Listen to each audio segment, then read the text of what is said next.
पूर्णमदः पूर्णमिदं पूर्णात् पूर्णमुदच्यते पूर्णस्य पूर्णमादाय पूर्णमेवावशिष्यते। ओम शांति शांति शांति। ओम नारायण परो व्यक्त अंडमव्यक्त संभवम् अंडस्यान्तस्मिमे लोकाः सप्तद्वीपा च मेदिनी। ओम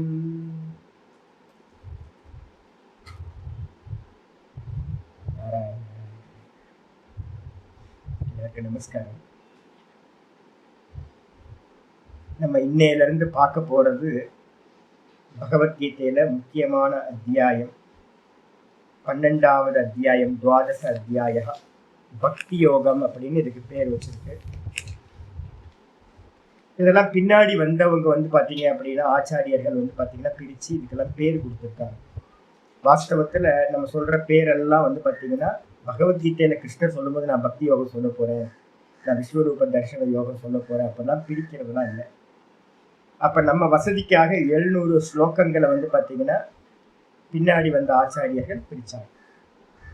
அப்ப இந்த பார்ட் பாத்தீங்கன்னா பக்தி யோகம் அப்படின்னு நம்ம இன்னிலிருந்து பார்க்க போறோம். ஒரு முக்கியமான அத்தியாயத்துல இது ஒண்ணு. என்ன காரணம் அப்படின்னா இதுதான் சந்திஸ்தானம் அப்படின்னு நாங்க சொல்றோம். இந்த பகவத்கீதையிலேயே பாத்தீங்கன்னா கர்ம உபாசனைகள் இந்த ரெண்டுத்தையுமே என்ன பண்ணணும் அப்படின்னா கர்ம கோட்டியில தான் நம்ம வைக்கணும். கர்மம் வெளியில பண்ணா கர்மம், அதே பாத்தீங்கன்னா மனசுல பண்ணினீங்கன்னா உபாசனம். அப்போ ஸ்தூல கர்மா சூக்ஷ்ம கர்மா அப்படின்னு கர்மங்களை ரெண்டா பிரிச்சுக்கிறோம். வெளியில பண்ணினா ஸ்தூல கர்மா, இதே மனசுல உட்கார்ந்துட்டு பகவானை நான் பாத்தீங்கன்னா உபாசனை பண்றேன், தியானம் பண்றேன், ஜபம் பண்றேன் அப்படின்னா, தாரண தியான சமாதிலாம் பண்றேன் அப்படின்னா அதெல்லாம் பாத்தீங்கன்னா மானச கர்மா அப்படின்னு பேர், மனசுல செய்யக்கூடிய கர்மா. அப்போ இது வரைக்கும் 12 சாப்டர்ல என்ன பண்ணிருக்கோம், 11 சாப்டர்ல இந்த கர்ம உபாசனைகளை பாத்தீங்கன்னா ஸ்தூலம் சூக்ஷ்ம கர்மங்களை பத்தி பேசி முடிச்சாச்சு. இனிமே 13வது சாப்டர்ல என்ன பண்ணணும் அப்படின்னா 13ல இருந்து 18 வரைக்கும் என்ன பண்ண போறோம், ஞானத்தை பத்தி பேச போறோம், சுத்த பிரம்ம தத்துவத்தை பத்தி பேச போறோம். அதுக்கு நடுவுல பாத்தீங்கன்னா இந்த ரெண்டுத்தையும் விபாகம் பண்ணி பிரகரண விபாகம் பண்றதுன்னு பேர். ஒரு கான்டெக்ஸ்ட பாத்தீங்கன்னா பிரிச்சு பிரிச்சு சொல்றது ரொம்ப அவசியமா இருக்கு. அதுக்காக இந்த அத்தியாயம் பக்தி யோகம் அப்படின்னு சொல்லப்பட்டிருக்கு. இந்த பக்தி யோகத்துல பாத்தீங்கன்னா 2 விதமான பக்திகளை பாத்தீங்கன்னா சொல்றோம். பக்தினா பொதுவா நமக்கு பாத்தீங்கன்னா ஒரு பக்தி தானே தெரியும். பக்தினா பொதுவா வேற நினைச்சுக்கிட்டு இருக்கோம், நிர்குணம் வேற, சகுணம் அது ஞானம், இது பாத்தீங்கன்னா பக்தி அப்படின்னு பிரிச்சு வச்சிருக்கோம். மைத்ராயணி உபனிஷத்து அப்படின்னு ஒரு உபனிஷத்து இருக்கு. அந்த உபனிஷத்துல பாத்தீங்கன்னா ரொம்ப அற்புதமான மந்திரம் ஒண்ணு சொல்லுது. துவே வாவ பிரம்மனோ ரூபே மூர்த்தம் சா மூர்த்தம் ச.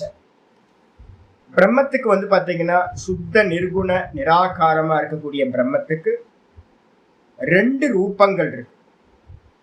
ஒண்ணு பாத்தீங்கன்னா மாயையினால எடுத்துக்கிட்ட மூர்த்தம். மூர்த்தம் அப்படின்னா என்ன அர்த்தம், நம்ம நாம ரூபங்களை கொடுத்து பகவானுக்கு சுத்த பிரம்மத்துக்கு தான் அநேக நாமங்களை கொடுத்து வச்சிருக்கு. வேதாந்தம் படிச்ச பிறகு நமக்கு நல்லா தோணணும், நீங்க எந்த நாமத்துல சொன்னாலும் நான் ஈஸ்வரனை என்ன பண்றேன், பிரம்மம் தான் ஈஸ்வரன், ஈஸ்வரனும் பிரம்மமும் வேறு இல்லை. அதுக்கு பாத்தீங்கன்னா ஒரு மூர்த்தம் கொடுத்திருக்கு, ஒரு சிலை கொடுத்திருக்கு, ஒரு நாமம் ரூபம் குணங்கள் எல்லாம் போட்டு. பைரவர்னா பாத்தீங்கன்னா கால பைரவர் இந்த காரியம் பண்ணுவார், ருத்ரர் பாத்தீங்கன்னா இந்த காரியம் பண்ணுவார், விஷ்ணு இந்த காரியத்தை பண்ணுவார் அப்படின்னு ஒவ்வொருத்தருக்கும் தனித்தனியா ஒரு கேரக்டரைசேஷன் பண்ணி பாத்தீங்கன்னா நமக்கு சொல்லப்பட்டிருக்கு. இதெல்லாம் இந்த சுத்த பிரம்மத்தோட மூர்த்த ரூபங்கள். இதுக்கப்புறம் அவருக்கு வேற என்ன இருக்கு அப்படின்னா அமூர்த்தம். அவருக்கு 2வது ஒரு ஃபார்ம் இருக்கு. இந்த எந்த ஒரு நாமரூப குணங்களும் இல்லாத ஒரு சுத்த நிர்குண ரூபம், சுத்த சைத்தன்ய ரூபம் இருக்கு. மந்திரம் சொல்லும்போது சொல்ற தேவாவ பிரம்மனோ ரூபே. பிரம்மத்துக்கு 2 ரூபம் இருக்கு, மூர்த்தம் சா மூர்த்தம் ச. மூர்த்தம் அமூர்த்தம், சகுணம் நிர்குணம், சோபாதிகம் நிரூபாதிகம். அப்படின்னு நிறைய சொல்லுவோம் நம்ம. இதுல சொல்லும் போதே வந்து மந்திரம் கண்டினியூ பண்ணுது. அத என் மூர்த்தம். பிறகு எது மூர்த்தமுடையதா, எது நாம ரூப குணங்களோடு ஒரு ரூபங்களா நம்ம பார்க்கிறோமோ, கோயில்கள்ல சிலைகளா நம்ம பார்க்கிறோமோ, இது எல்லாம் வந்து பாத்தீங்கன்னா தது அசத்தியம். இது எல்லாம் வந்து பாத்தீங்கன்னா அது ராமனா இருக்கட்டும், எனக்கு ரொம்ப ராமர் பிடிக்கும், அதுக்காக வந்து பாத்தீங்கன்னா அதெல்லாம் சத்தியம் இல்லை. கிருஷ்ணன் பிடிக்கும், ரொம்ப சத்தியம் இல்லை. நடராஜரை ரொம்ப உயிரா நான் காதலிக்கிறேன், அதுக்காக அது சத்தியம் இல்லை. ஏன் அப்படின்னா அதெல்லாம் நாம ரூப குணங்களோடு இருக்கிறது. என் மூர்த்தம் தது அசத்தியம். எது மூர்த்தத்தை உடையதோ அது பொய்யானது, அசத்தியம், அது வாஸ்தவம் இல்லை. எது அமூர்த்தம், எது வந்து பாத்தீங்கன்னா அமூர்த்தம்னு சொல்லப்படுதோ அதுதான் பகவானுடைய நிர்குண நிராகாரம், அதுதான் வாஸ்தவம், அதுதான் சத்தியம். தது பிரம்ம, அதுதான் பிரம்மம் என்று சொல்லப்படுகிறது அப்படின்னு மந்திரம் வந்து மைத்ராயணி உபனிஷத்துல ரொம்ப முக்கியமான மந்திரம் வந்து பாத்தீங்கன்னா சொல்லப்பட்டது. அப்ப நம்ம என்ன பண்ணணும் அப்படின்னு கேட்டீங்கன்னா, இந்த மந்திரத்தை ஞாபகம் வச்சுக்கணும். சுத்த பிரம்மத்துக்கு தான் 2 ரூபம், மூர்த்தம் அமூர்த்தம், சகுணம் நிர்குணம் அப்படின்னு. இந்த பிரம்மம் வந்து பாத்தீங்கன்னா இந்த மாயையோட, மாயை என்னது அப்படின்னு கேட்டீங்கன்னா மாயைன்னு ஒண்ணு இல்ல. துவைத்தே ஞாத்தே துவைத்தம் ந வித்யதே. மாட்டுக்கு காரிக்கா சொல்றார், எது வரைக்கும் அறியப்படலையோ அது வரைக்கும் மாயை அப்படின்னு ஒண்ணு நம்ம விவகாரத்துல கொண்டுட்டு வரோம். சாஸ்திரம் படிக்கிறவங்க மாயைன்னு ஒண்ணு சொல்றோம், வாஸ்தவத்துல மாயைன்னு ஒண்ணு இல்லவே இல்லை. பகவான் வந்து பாத்தீங்கன்னா ஏக்கமே அத்விதீய தத்துவமா இருக்கார். அப்போ இந்த கிரியேஷன், ஒரு சாதகன் ஆரம்பிக்கும் போது இந்த கிரியேஷன் இருக்கே, எனக்கு இந்த உலகம் தெரியுதே, நான் இருக்கனே, ஜீவனா இருக்கனே அப்படின்னு நம்ம சொல்லும் போது இந்த ஜீவ ஜெகத்தை பார்க்கிற வரைக்கும், இதுல சத்தியத்துவம் இருக்கிற வரைக்கும் வந்து பாத்தீங்கன்னா நம்ம என்ன பண்றோம், இதுக்கு காரணமா ஒரு மாயா தத்துவத்தை நம்ம கல்பனா பண்றோம். கல்பனை தான், மாயைன்றது வந்து வாஸ்தவம் இல்லவே இல்லை. அப்ப அந்த மாயை தத்துவத்தை அங்க கேள்வி வருது, அந்த மாயை எங்க இருந்து வந்துச்சு அப்படின்னு யாராவது கேள்வி கேட்டாங்கன்னா, அந்த மாயா வந்து அந்த சுத்த சைத்தன்யத்துல வந்து பாத்தீங்கன்னா ஷேடோவா அபின்ன சக்தியா இருக்கிறது அப்படின்னு நம்ம சொல்றோம். அப்போ விளக்குக்கு கீழே இருக்கக்கூடிய, தீபத்துக்கு கீழே இருக்கக்கூடிய ஷேடோ மாதிரி, கருப்பான ஷேடோ மாதிரி இந்த சுத்த அவேர்னஸா இருக்கக்கூடிய அந்த கான்சியஸ்னஸ்க்கு மேல, உணர்வுக்கு மேல, அறிவுக்கு மேல, ஸ்புரணத்துக்கு மேல, அதுக்கு பக்கத்திலேயே மறைஞ்சுக்கிட்டு வந்து பாத்தீங்கன்னா அதோட கீழேயே வந்து பாத்தீங்கன்னா ஒரு மாயா சக்தி அந்த பிரகாசத்தை ஆதாரமா வச்சுக்கிட்டு அதை சார்ந்து வந்து பாத்தீங்கன்னா டிபெண்ட் பண்ணி இந்த ஷேடோவானது இருக்கு. அப்போ நம்ம சுத்த சைத்தன்யத்தையும் கூட வந்து பாத்தீங்கன்னா மாயையையும் சேர்த்தோம் அப்படின்னா அதுக்கு பேர் தான் ஈஸ்வர தத்துவம், சகுண ஈஸ்வர தத்துவம் அப்படின்னு பேர். அது எப்படிப்பட்டது அப்படின்னு கேட்டீங்கன்னா, திரிகுணாத்மிகா மாயா அது என்ன பண்ணுது அப்படின்னு கேட்டீங்கன்னா, தனக்கு ஆதாரமா எது இருக்கோ அந்த சைத்தன்யத்தையே என்ன பண்ணுது அப்படின்னா மூடி மறைச்சிருது. பண்ற வேலை வந்து பாத்தீங்கன்னா இதான் பண்ணுது. தான் எந்த தத்துவத்துல சுத்த சைத்தன்யத்துல நிக்கிறோமோ அந்த தத்துவத்துக்கு மேலேயே இருந்துகிட்டு அந்த தத்துவத்தையே மூடி மறைச்சு இந்த உலக மக்களுக்கு தெரியாம பண்ணி, முதல்ல வந்து பாத்தீங்கன்னா அந்த தாமச குணம் வந்து என்ன பண்ணுது, மூடி மறைச்சிருது. மறைச்சதுக்கு பிறகு வந்து பாத்தீங்கன்னா அந்த ரஜோகுணம், அந்த மாயையில இருக்கக்கூடிய ரஜோகுணம் இந்த ஜீவ ஜெகத்தை வந்து பாத்தீங்கன்னா கிரியேட் பண்ணுது. மாயாஜாலமா, கிரியேஷனா இல்ல, என்ன பண்ணுது, ப்ரொஜெக்ஷன் பண்ணுது. இந்த ரஜோகுணம் வந்து பாத்தீங்கன்னா ப்ரொஜெக்ஷன் பண்ணோன்னு இந்த ஜீவ ஜெகத்து வெளியில தெரியும் போது கூட வந்து பாத்தீங்கன்னா அதுல இருக்கக்கூடிய சத்துவ குணம் பிரகாசப்படுத்துது. இதெல்லாம் இருக்கு அப்படின்னு நமக்கு தெரியுது. எதுக்கு மேல இதெல்லாம் நடந்துகிட்டு இருக்கு அப்படின்னா இந்த சுத்த சைத்தன்யத்துக்கு மேலதான் இந்த மாயாவோட இந்த 3 குணங்களால் இந்த ஜீவ ஜெகத்து தெரியுது. இந்த ஜீவ ஜெகத் வந்தோன அந்த ஜீவன் என்ன பண்றான் அப்படின்னு கேட்டீங்கன்னா, ஒரே பிரம்மம் தான். எல்லா தேகத்துக்குள்ளாரையும் என்ன இருக்கு அப்படின்னா, ஸ்கிரீன்ல தெரிகிற காட்சிகளுக்குள்ளார எல்லா காட்சிகள்லையும் யாரு இருக்கா, ஸ்கிரீன் இருக்கு. அதே மாதிரி வந்து பாத்தீங்கன்னா இந்த மொத்த பிரபஞ்சமும் எதுக்கு மேல இருக்குன்னா சுத்த பிரம்மத்துக்கு மேல இருக்கு. அந்த சுத்த பிரம்மத்துக்கு மேல இருக்கிற ஒவ்வொரு தேகத்துக்குள்ளாரையும் காட்சிகளுக்குள்ளாரையும் ஸ்கிரீன் மாதிரி பகவான் வந்து பாத்தீங்கன்னா இருக்கார். ஒரே ஒரு ஸ்கிரீன் தான் எல்லா காட்சிகளுக்குள்ளாரையும் இருக்கு, ஆதாரமா இருக்கு, அதுக்குள்ளாரையும் இருக்கு, வெளியிலையும் இருக்கு. அதே மாதிரி இந்த மொத்த பிரபஞ்சத்துக்குள்ளாரையும் பகவான் வந்து உள்ளையும் வெளியிலையும் வியாபிச்சு இந்த காட்சிகளுக்கு ஆதாரமாகவும் ஒருத்தரா இருக்கார். அப்ப இந்த கேம் எல்லாம் வந்து பாத்தீங்கன்னா யாரு பண்றான்னா இந்த மாயா பண்ணுது. இப்போ என்ன ஆயிடுச்சு அப்படின்னா, அந்த ஸ்கிரீன்ல இருக்க காட்சிகள் மாதிரி இருக்கிற நம்ம எல்லாம் நான் தனி நீங்க தனி அப்படின்னு ஒவ்வொருத்தரையும் என்ன பண்ணிட்டோம், பேதம் பண்ணி பார்க்க ஆரம்பிச்சிட்டோம். பார்க்க ஆரம்பிச்சதுக்கு பிறகு எனக்கு ஒரு கிரியேட்டர் வேணும், யார் இந்த உலகத்தை படைச்சா அப்படின்னு வந்து பாத்தீங்கன்னா இந்த உலகத்தையும் இந்த ஜெகத்தையும் ஜீவர்களையும் படைச்சது ஒரு கிரியேட்டர் வேணும் அப்படின்னு நம்ம என்ன பண்றோம், யோசிச்சு வந்து பாத்தீங்கன்னா ஒரு பகவான் இருக்கார் அப்படின்னு நம்முடைய சுப்பீரியர் பவரா ஒருத்தரை நம்ம வந்து பாத்தீங்கன்னா சாஸ்திரங்கள் சொல்லுது. இந்த சாஸ்திரம் எல்லாம் எதுக்காக அப்படின்னு கேட்டா, உபதேசாத் அயம் வாதக ஞாத்தே துவைத்தம் ந வித்யதே. உபதேசத்துக்காக வந்து பாத்தீங்க அப்படின்னா என்ன பண்ணப்படுது அப்படின்னா, இந்த சாஸ்திரம் இருக்கு, ஈஸ்வரன் இருக்கார், நல்லா வந்து பாத்தீங்க அப்படின்னா உபாசிக்கணும் பகவான அப்படின்னா நிறைய நம்ம வந்து பாத்தீங்கன்னா சாஸ்திரங்கள் வந்து பாத்தீங்கன்னா சொல்லிட்டு யார் சொல்றா, சாஸ்திரங்களும் ரிஷிமார்களும் சொல்றாங்க. எது வரைக்கும் இதெல்லாம் அப்படின்னு கேட்டீங்கன்னா, அந்த சகுனத்தை வந்து பாத்தீங்கன்னா அனுகிரகம் பண்றதெல்லாம் சகுனத்திலிருந்து கிடைக்கிற அனுகிரகமும் நிர்குணத்தோடது தான். அந்த நிர்குணத்தை அறியறதுக்காக நமக்கு என்ன பண்ணுது அப்படின்னா, இந்த சகுன ரூபங்களை சாஸ்திரங்கள் விதிக்கின்றது, வேதமே விதிக்குது, பகவானே அனுகிரகம் பண்ணியிருக்க. அதனால வந்து பாத்தீங்க அப்படின்னா முதல்ல வந்து பாத்தீங்கன்னா ஒரு மாண்டூக்கிய காரிக்கை அடிக்கடி நான் திரும்ப ரிப்பீட் பண்ணிக்கிட்டே இருக்கிறேன். மாண்டூக்கிய காரிக்கா சொல்லுது என்னன்னு கேட்டீங்கன்னா, ஆசிரம திரிவிதா ஹீன மத்தியம் உத்கிருஷ்ட திருஷ்டயா உபாசனா உபதிஷ்டேயம் ததர்த்தம் அனுகம்பயா. மாண்டூக்கிய காரிக்கால வந்து பாத்தீங்கன்னா 2:16 வந்து பாத்தீங்கன்னா ஒரு அருமையான ஸ்லோகம் இருக்கு. 2:16 இல்ல 3:16, 3:16 மாண்டூக்கிய காரிக்கால 3:16 ஸ்லோகம் இருக்கு. அதிகாரிகள் வந்து பாத்தீங்கன்னா இந்த உலகத்துல இருக்கிற அதிகாரிகளை 3 விதமா பிரிக்கிறோம். ரொம்ப மந்த அதிகாரிகள் ஹீன, அதுக்கப்புறம் மத்தியம அதிகாரிகள், அதுக்கப்புறம் வந்து பாத்தீங்கன்னா உத்தம அதிகாரிகள். இந்த 3 பேரோட பார்வைய வச்சுக்கிட்டு அவங்க எப்படி இந்த லோகத்தையும் தன்னையும் பார்க்கிறாங்க அப்படின்றத வச்சுக்கிட்டு வந்து பாத்தீங்கன்னா 3 விதமான அதிகாரிகளா பிரிக்குது சாஸ்திரம். பிரிச்சுட்டு வந்து பாத்தீங்க அப்படின்னா, உத்தம அதிகாரிகளுக்கு வந்து பாத்தீங்கன்னா முந்தின கடந்த ஜென்மங்கள் எல்லாம் சொல்லப்பட்ட சாதனைகள் எல்லாத்தையும் பண்ணிட்டு வந்திருக்காங்கன்னு வச்சுங்க.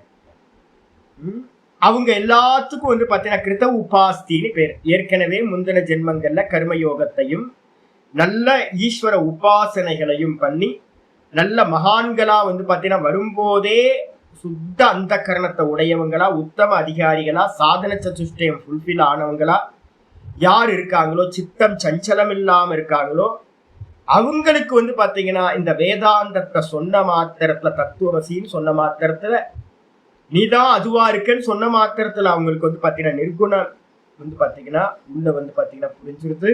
அந்த நிர்குணத்துல நிக்கிற சாமர்த்தியமும் அவங்களுக்கு உண்டாயிருக்கு. உத்தம அதிகாரிகளை தூக்கி ஓரமா வச்சிருங்க, நம்ம யாரும் இல்லை. நம்ம இனிமேதான் ப்ராசஸ்ல இருக்கோம், உத்தம அதிகாரிக்கான ப்ராசஸ்ல இருக்கோம். இப்ப நம்ம எல்லாரும் எங்க இருக்கோம் அப்படின்னு கேட்டீங்கன்னா, ஒண்ணு அதம அதிகாரியா இருக்கும், இல்லைன்னா மத்தியம அதிகாரிகளா இருக்கும். இந்த 2 பேத்துக்காகவும் என்ன பண்ணுது அப்படின்னு கேட்டீங்கன்னா, ஸ்ருதி என்ன பண்ணுது அப்படின்னா, வேத மாதா உபாசனா உபதிஷ்டேயம் ததர்த்தம் அனுகம்பயா. இந்த உபாசனைகளை எல்லாத்தையும் ஸ்ருதிகள் வந்து பாத்தீங்க அப்படின்னா, ஐயோ இவங்க வந்து பாத்தீங்கன்னா மந்த அதிகாரியா, அங்க மத்தியம் அதிகாரியா இருக்காங்க, இவங்க வந்து பாத்தீங்கன்னா நல்ல உத்தம அதிகாரியா மாறணும், சாதன சதுஷ்டயங்கள் எல்லாம் ஃபுல்ஃபில் ஆகணும் அப்படின்றதுக்காக கருணையோட அனுகம்பனம், ரொம்ப கருணையோட கிருபையோட வந்து பாத்தீங்கன்னா ஸ்ருதி என்ன பண்ணுது அப்படின்னா உபாசனைகளை விதித்திருக்கிறது. அப்ப உபாசனைகளுக்கு பேரு தான் வந்து பாத்தீங்கன்னா என்ன பண்றோம், பக்தி அப்படின்றதுக்கு பேரே வந்து பாத்தீங்கன்னா உபாசனம். மனச வந்து பாத்தீங்க அப்படின்னா ஒரு மூர்த்தத்துல, ஒரு சகுன மூர்த்தத்துல வந்து பாத்தீங்கன்னா ஏதாவது ஒரு சிலையில, ஏதாவது ஒரு நாம ரூபத்துல மனச வந்து பாத்தீங்கன்னா போக்கஸ் பண்ணி குவிக்கிற போது அந்த நாமரூபத்தை தாண்டி போற சாமர்த்தியம் நமக்கு உண்டாகுது. அப்ப அதனால முதல்ல வந்து பாத்தீங்கன்னா என்ன பண்ணணும் அப்படின்னு கேட்டீங்கன்னா, பக்தியில தான் ஆரம்பிக்கணும். முதல்ல பக்தி, வெளியில சொல்ற பக்தி எல்லாம் போறோம், சரியை கிரியை, அப்புறம் மெதுவா யோகத்துக்கு வந்துடணும். சரியை கிரியைக்கு அப்புறம் வந்து பாத்தீங்கன்னா யோகம். இந்த யோகத்துக்கு வரும்போதுதான் அதுக்கு பேர் என்ன பேரு அப்படின்னா, பக்தியோட கலந்த யோகத்துக்கு பேரு தான் உபாசனம் அப்படின்னு பேர். இந்த உபாசனத்துக்கு அப்புறம் பக்குவப்பட்ட ஜீவனுக்கு வந்து பாத்தீங்கன்னா ஞானம் போதிக்கப்பட்ட சுத்த அத்வைத ஞானம், நிர்குண நிராகாரம் வந்து பாத்தீங்கன்னா ரொம்ப ஸ்பஷ்டமா தெளிவா தெரிஞ்சிடும். அந்த பிரம்மமா நான் இருக்கேன்னு அவனால நிக்கிற சாமர்த்தியமும் அவனுக்கு வந்துடும். அப்ப பக்தியோட தாற்பயம் என்ன அப்படின்னு கேட்டீங்கன்னா கிளியரா வச்சிருக்கு. நம்மள அடைய வேண்டியது ஞானமா இருந்தாலும், சுத்த அத்வைத ஞானமா நிர்குண நிராகாரமா இருந்தாலும் மோட்சத்தை கொடுக்கக்கூடியது. அதுக்கான ப்ராசஸ் பாத்தீங்கன்னா படிநிலைகளா நம்ம என்ன பண்றோம், கர்மயோகத்தை பகிரங்க சாதனமாகும், உபாசனான்னு சொல்லக்கூடிய அந்த ஈஸ்வர பக்தியை பாத்தீங்கன்னா அந்தரங்க சாதனமாகவும் வச்சிருக்கு. இது மூலமாதான் ஒரு ஜீவன் பக்குவப்பட முடியும். பக்குவப்பட்ட ஜீவனுக்கு மட்டும்தான் அத்வைத ஞானம் செரிமானமாகும், டைஜஸ்ட் பண்ண முடியும். இதை நல்லா புரிஞ்சுங்க. அதனால என்ன பண்ணிருக்க அப்படின்னா, இந்த பகவத்கீதையை மொத்தமா எடுத்தோம் அப்படின்னா நடுவுல இருக்கிற 7 to 12 அத்தியாயங்களை சந்தி அத்தியாயம் சொல்றோம். கர்மம், அதுக்கப்புறம் 13ல இருந்து 18 வரைக்கும் ஞானம், 1ல இருந்து 6 வரைக்கும் கர்மம், 13ல இருந்து 18 வரைக்கும் பாத்தீங்கன்னா ஞானம். இந்த ரெண்டுத்துக்கு நடுவுல பாத்தீங்கன்னா இணைப்பு இருக்கிறது பாத்தீங்கன்னா ரெண்டுத்தையும் இணைக்கக்கூடியதா இருக்கிறது இந்த உபாசனம்னு சொல்லக்கூடிய பக்தி. கனெக்ஷன் பண்றது. ஒரு கருமையா இருக்கிறவனை பாத்தீங்கன்னா ஞானத்துக்கு டிரான்ஸ்ஃபர்மேஷன் பண்ணக்கூடிய ஒரு அற்புதமான ஒரு இது என்ன அப்படின்னா அந்த உபாசனா காண்டம் பக்தி அப்படின்னு சொல்லக்கூடியது. இத பத்தி பாத்தீங்கன்னா சகுன பக்தி நிர்குண பக்தின்னு 2ஆ சொல்றோம்.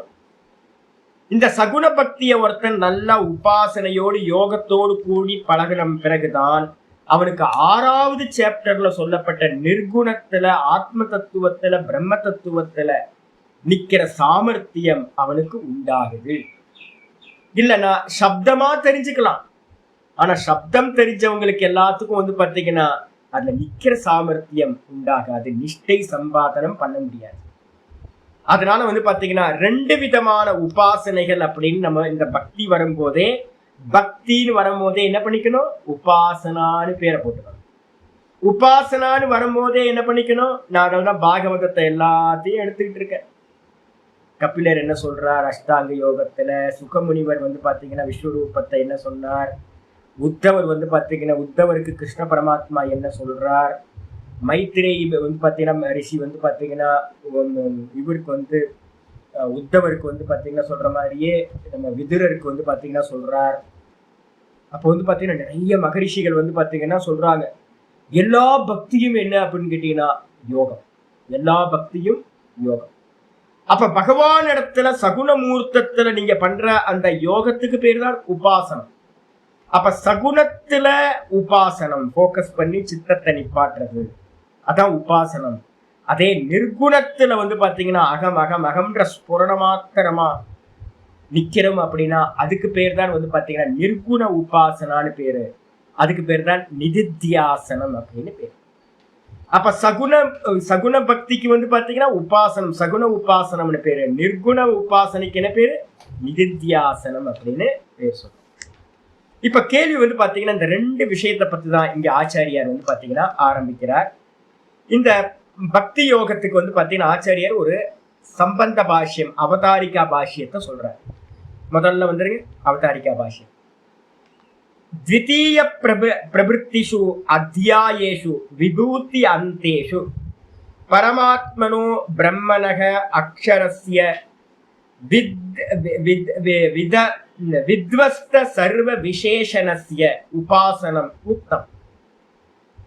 என்ன சொல்லப்பட்டிருக்கு அப்படின்னா द्वितीय प्रवृत्तिषु 2வது அத்தியாயத்தில் இருந்து ஆரம்பித்து, செகண்ட் சாப்டர்ல இருந்து ஆரம்பிச்சு द्वितीय प्रवृत्तिषु अध्यायेषु विभूति अंतेषु, विभूति अंतम அப்படினா 10வது 11வது பாத்தீங்கன்னா விஸ்வரூபம். இந்த 10வது அத்தியாயம் வரைக்கும் நம்ம என்ன பார்த்திருக்கோம் அப்படின்னா பரமாத்மனோ பிரம்மணஹ, பரமாத்மாவா இருக்கக்கூடிய பிரம்மத்திற்கு என்ன பிரம்மம், அக்ஷர பிரம்மம். இந்த அக்ஷர பிரம்மம் சொல்லக்கூடியது நிர்குண நிராகாரம். அக்ஷரம் எங்கெல்லாம் வருதோ அங்கெல்லாம் என்ன பண்ணணும், அக்ஷர பிரம்மம் அப்படின்னா சுத்த பிரம்மத்தை எடுத்துக்கணும்.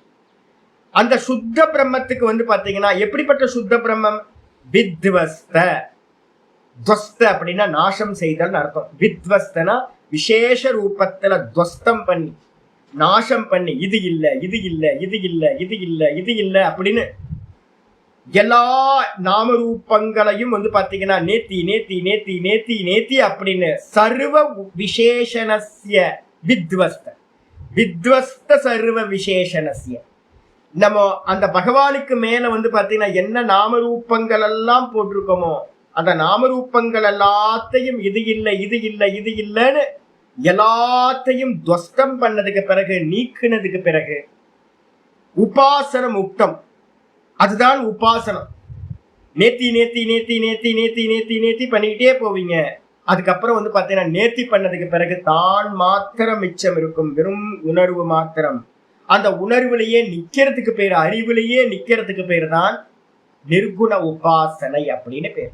அப்ப நிர்குண உபாசனையில 2 பார்ட் வந்துருது. ஒண்ணு வந்து பாத்தீங்கன்னா உபாதிகள்னு சொல்லக்கூடிய நாமரூப குணங்களை நீக்குதல், நேத்தி நேத்தி பண்றது. அப்புறம் நீக்கினதுக்கு பிறகு மிச்சம் இருக்கிற தன்னிலையே நிக்கிறது, நிஷ்டையை அடைகிறதுன்னு பேர். இதுக்கு பேர் என்ன பேர் அப்படின்னா நிர்குண உபாசனம் அப்படின்னு பேர். அக்ஷர உபாசனம் அப்படின்னு ஒரு பேர். பிரம்ம உபாசனம், அக்ஷர உபாசனம், ஆத்ம உபாசனம் அப்படின்னு அநேக பேர் கொடுக்குறோம். இங்க டீல் பண்ண போறது என்ன, அக்ஷர உபாசனம், நிர்குண உபாசனம் அப்படின்னு வச்சுக்கோங்க. இதை வந்து பாத்தீங்கன்னா முதல் 2 லைன்ல சொல்லிட்டார். அதுக்கப்புறம் ஐயோ இது மட்டுமா சொன்னார்? இல்ல இல்ல, சர்வ யோக ஐஸ்வர்ய சர்வஜான சக்திமத்வ சக்திமத் சத்வ உபாதேகே ஈஸ்வரஸ்ய தவச்ச உபாசனம் தத்திர தத்திர உக்தம். இந்த 2வது அத்தியாயத்துல என்ன பண்ணிருக்கோம் அப்படின்னா வெறும் நிர்குணத்தை மட்டும் பேசுற. நிர்குணம் வந்து பாத்தீங்கன்னா ரொம்ப கம்மியா தான் பேசப்பட்டிருக்கு. எங்க சுவாமி நிர்குணம்லாம் இருக்கு அப்படின்னு யாராவது கேட்டீங்க அப்படின்னா பக்கத்துல வந்து நிர்குணம் முதல் 2 லைன் இருக்குல்ல, அதுக்கு பக்கத்துல ஒரு கேப் இருக்கு பாருங்க. அந்த கேப்ல வந்து பாத்தீங்கன்னா போட்டுட்டீங்க அப்படின்னா பிரதானமா வந்து பாத்தீங்கன்னா நிர்குணம் எங்க சொல்லப்படுது அப்படின்னா 2வது சாப்டர்ல 14வது ஸ்லோகத்துல இருந்து வந்து பாத்தீங்க அப்படின்னா 31வது ஸ்லோகம் வரைக்கும் இருக்கிற ஆத்ம தத்துவத்தை பத்தி பேசுறது எல்லாம் 2, 13, 14 இருந்து ஆரம்பிச்சு வந்து பாத்தீங்கன்னா எங்க முடியுது 31 ஸ்லோகம் வரைக்கும் வந்து பாத்தீங்கன்னா இருக்கிறது வந்து நிர்குணத்தை பத்தி, ஆத்மாவை பத்தினது. அதுக்கப்புறம் 5வது அத்தியாயத்துல வந்து பாத்தீங்கன்னா நடுநடுவில் நிறைய இருக்கு. 5வது அத்தியாயத்துல 5:17 இருந்து 26 வரைக்கும். அதுக்கப்புறம் 6:24 இருந்து 29 வரைக்கும். 2:14 இருந்து 31, 5:17 இருந்து 26, 6:24 இருந்து 29, 8:11 இருந்து 13, 9:4 இருந்து 10, 10வது அத்தியாயத்துல 2 கமா போட்டு 7, 8, 12, 20, 7, 8, 12, 20. இதெல்லாம் சும்மா ஒரு உங்க ரெஃபரன்ஸ் எடுத்துக்கங்கன்னு இருக்காங்க. நீங்க என்ன பண்ணுங்க அப்படின்னு கேட்டீங்கன்னா ஒவ்வொரு சாப்டர்லயும் எது நிர்குணம் எது சகுணம்னு பார்த்துக்கிட்டே வந்தீங்க அப்படின்னா 2ம் கலந்து இருக்கும். அப்ப வந்து பாத்தீங்கன்னா நிர்குணத்தை சொன்னதுக்கு பிறகு வந்து பாத்தீங்க அப்படின்னா சகுணம் என்ன இருக்கு அப்படின்னா சர்வ யோக ஐஸ்வர்ய. பகவானோட வந்து பாத்தீங்கன்னா என்ன பண்ணிருக்கு, இந்த மாயா சக்தி சேர்ந்துச்சா? இந்த மாயா சக்தி சேர்ந்த மாத்திரத்துல அம்மா வந்துட்டாங்க உள்ள. அம்மா வந்ததுக்கு பிறகு ஐஸ்வர்யம் வர ஆரம்பிச்சிருச்சு, சக்தி வர ஆரம்பிச்சிருச்சு. சர்வ யோக ஐஸ்வர்ய. சர்வ யோகம்னாவே என்ன அர்த்தம்? அம்பா சுவாமியோட யோகம் இது அம்பாள் தான், இந்த மாயா சக்தி. இதோட யோகத்தினால என்ன ஆயிடுச்சு அப்படின்னா ஐஸ்வர்யம் வந்துச்சு. அதுக்கப்புறம் சர்வ ஞானம், எல்லாத்தையும் அறிகிற ஞானம் வந்துச்சு. அதுக்கப்புறம் வந்து பாத்தீங்கன்னா சர்வ சக்தி, சர்வ ஞானம் சர்வ சக்தி, எல்லா சக்திகளும் வந்துச்சு. இதை எல்லாத்தையும் உடைய சர்வ சக்திமத்து சத்வ உபாதேகே. பூரணமா நம்மெல்லாம் வந்து பாத்தீங்கன்னா மாயினால மறைக்கப்பட்டிருக்கோம். ஆனா பகவான் வந்து பாத்தீங்கன்னா என்னவா இருக்காரு அப்படின்னா சத்வ உபாதி. இந்த மாயையோட சத்வகுணத்தை வந்து பாத்தீங்கன்னா பிரதானமா வச்சுக்கிட்டு இருக்கிறவர் வந்து பாத்தீங்கன்னா பகவான். அதனால அவருக்கு வந்து பாத்தீங்கன்னா மறைப்பே இல்லை. அந்த மறைப்பில்லாம இருக்கக்கூடிய அந்த பகவானுக்கு வந்து பாத்தீங்கன்னா சத்வ உபாதியா இருக்கிற பகவானுக்கு ஈஸ்வரசி அவருக்கு ஒரு பேர் கிடைச்சிருச்சு. இந்த மாயா சேர்ந்தோனே அவருக்கு என்ன பேர் வந்துருச்சு? அக்ஷரம் அப்படின்னு நிர்குண நிராகாரமா இருக்கும் போது அவருக்கு பேரு. அவரே இந்த யோகமா இருக்கக்கூடிய மாயையோட சேரும் போது அவருக்கு என்ன பேர் வந்துருது அப்படின்னா ஈஸ்வரன் அப்படின்னு ஒரு சன்யா பேர் வந்துருது. ஈஸ்வரன் அப்படின்னு பேர் வந்த அந்த ஈஸ்வரனுக்கு யாரு ஈஸ்வரன்? நீங்க தான் ஈஸ்வரனா இருக்கீங்க. கிருஷ்ணனை பார்த்து வந்து பாத்தீங்கன்னா நம்ம சொல்றோம், நீங்க தான் அந்த ஈஸ்வரனா இருக்கீங்க. அப்படிப்பட்ட உங்களுடைய உபாசனம் சகுன உபாசனம் அப்படின்னு பேர். ஈஸ்வரனோட சகுன உபாசனம் தத்திர தத்திர உக்தம். இந்த 10 அத்தியாயங்கள்ல அங்க அங்க அங்க வந்து பாத்தீங்கன்னா சொல்லப்பட்டது. எங்கெல்லாம் சமயம் கிடைக்குமோ அங்கெல்லாம் ஆச்சாரியர் என்ன பண்ணார், சொல்லிக்கிட்டே வந்தார். இதுல வந்து பாத்தீங்க அப்படின்னா நம்ம 3 விஷயத்தை என்ன பண்ணிட்டோம், பிரிச்சுக்கிறோம். இந்த ஈஸ்வரனை பத்தி சொல்லும் போதெல்லாம் வந்து பாத்தீங்கன்னா என்ன பண்ணணும், ஈஸ்வரனா 3 விபாகம் பண்ணிக்கணும் பகவானை. முதல்ல விராட்டு ஸ்தூல தேகம் பகவானுக்கு, அதுக்கப்புறம் ஹிரண்ய கர்ப்பர் வந்து பாத்தீங்கன்னா உள்ளுக்குள்ளார இருக்கிற சூக்ஷ்ம தேகம், அதுக்கப்புறம் காரண தேகம் வந்து பாத்தீங்கன்னா ஈஸ்வரன் பரமேஸ்வரன் வந்து பாத்தீங்கன்னா காரண தேகம். இததான் 7, 8வது சாப்டர்ல வந்து ஹிரண்ய கர்ப்பரை பத்தி பார்த்தோம். 9, 10ல வந்து பாத்தீங்க அப்படின்னா அந்தர்யாமியா இருக்கிற பரமேஸ்வரனை பத்தி பார்த்தோம். அதுக்கப்புறம் 11வது சாப்டர்ல விராட் ரூபத்தை வந்து ஸ்தூல தேகத்தை பார்த்தோம். அப்ப ஈஸ்வரனுக்கு வந்து பாத்தீங்கன்னா 3 விபாகம் பண்ணியிருக்கோம். ஸ்டெப்பா ஸ்தூலம் சூக்ஷ்மம் காரணம்னு போறோம். இந்த பக்தியை வந்து பாத்தீங்கன்னா நல்ல முறையில அங்க அங்க அங்க அங்க சொல்லப்பட்டிருக்கு. சொல்லதுக்கு பிறகு ஆச்சாரியர் சொல்ற விஸ்வரூப அத்தியாயேது, இந்த கடந்து போன அத்தியாயம் விஸ்வரூப அத்தியாயம் இருக்குல்ல, இந்த அத்தியாயத்துல 11வது அத்தியாயத்திலேயோ எனில் ஐஸ்வரம் ஆத்யம் சமஸ்த ஜெகதாத்ம ரூபம் விஸ்வரூபம். அதுல என்ன சொல்லப்பட்டிருக்கு அப்படின்னா ஐஸ்வரம் அப்படின்னா ஈஸ்வரத்தன்மையோடு ஐஸ்வர்யத்தோடு கூடிய பகவான் வந்து பாத்தீங்கன்னா பூரண ஐஸ்வர்யத்தோடு சேர்ந்து ஆத்யம், இந்த மொத்த ஜெகத்துக்கும் ஆத்ய ரூபம் அப்படின்னா அந்த விஸ்வரூபம் தான் ஆத்ய ரூபம். அது ஜெகதாத்ம ரூபம். அந்த விஸ்வரூபம் எப்படி இருக்கு அப்படின்னா அந்த மொத்த ஜெகத்தே வடிவானதா இருக்கிறது. பகவானோட இந்த மொத்த ஜெகத்தே பகவானோட ஸ்தூல ரூபம். அதான் ஜெகதாத்ம ரூபம்னா ஜெகத்து வடிவிலான இந்த ரூபம் முதல்ல உண்டானது, பூரண ஐஸ்வர்யத்தோட இருக்கிறது. அப்படிப்பட்ட அந்த விஸ்வரூபத்தை யாருது, ஸ்வதீயம், உங்களுடைய அந்த விஸ்வரூபத்தை என்ன பண்ணீங்க அப்படின்னா தரிசித்தம். போன அத்தியாயத்துல வந்து பகவானா இருக்கிற நீங்க அர்ஜுனனுக்கு காட்டி விட்டீர்கள். நல்லா காட்டினீங்க. நீங்க தரிசனம் பண்ணி வச்சதுக்கு பிறகு எதுக்கு விஸ்வரூப தரிசனம் பார்த்துட்டு ஸ்லோகத்தை படிச்சுட்டு ஒரு சுண்டனை வந்து பார்த்தீங்கன்னா ஒரு ஆரத்தியை காட்டிட்டு விஸ்வரூப தரிசன யோகம் நிறைய இடத்துல பண்ணிட்டு இருக்கிறத பார்த்தேன். நிறைய இடத்துல பண்ணுவாங்க. விஸ்வரூபத்தை படிச்சுட்டு ஒரு ஆரத்தியை காட்டி நல்லா சுண்டலும் பொங்கலையும் சாப்பிட்டு நல்லா நமஸ்காரம் பண்ணிட்டு போயிடுவாங்க. அதுக்கா சுவாமி அப்படின்னு கேட்டா, அதுக்காக இல்லை. எதுக்காக? பாராயணத்துக்கு இல்லை. ஆரத்தி காட்டுறதுக்கு இல்லை. அப்ப எதுக்காக அப்படின்னு கேட்டா உபாசனார்த்தம் ஏவத்வயா. நேற்று கோயில் போயிட்டு சாயந்தரம் வரோம். ஒரு குரூப் இங்க நல்ல சிவனடியார்கள்லாம் அடிக்கடி வருவாங்க. பார்க்கும் போதே அவ்வளவு பவித்திரமா இருக்கு. எல்லாரும் வந்து பாத்தீங்கன்னா சின்ன குட்டியில இருந்து எல்லாம் பெண்கள் ஆண்கள் எல்லாம் நல்லா திருப்பூன்றம் போட்டு தலையில வந்து பாத்தீங்கன்னா தேவாரம் திருவாச்சகத்தை எல்லாத்தையும் மூட்டை கட்டி நல்ல சுத்தமான துணியில. இதான் ரிஷிகேஷ்ல எல்லாம் முன்னாடி காலத்துல எங்க ஆச்சாரியர் சொல்லுவார், புஸ்தகங்களை வந்து பாத்தீங்கன்னா கீழே வைக்க மாட்டாங்க, ஏன்னா மோட்சம் கொடுக்கக்கூடியது இல்லை.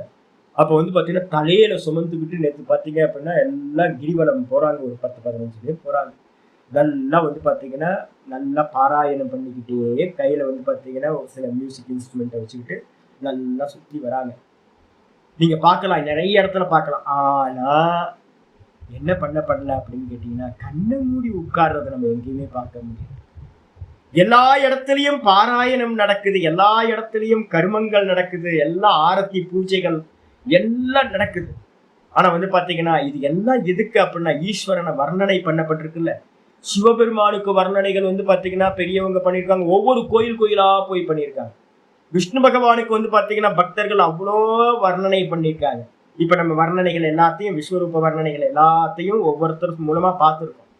இந்த வர்ணனைகள் எல்லாம் எதுக்காக அப்படின்னா உபாசனார்த்தம் ஏவத்வயா. ரொம்ப முக்கியமானது.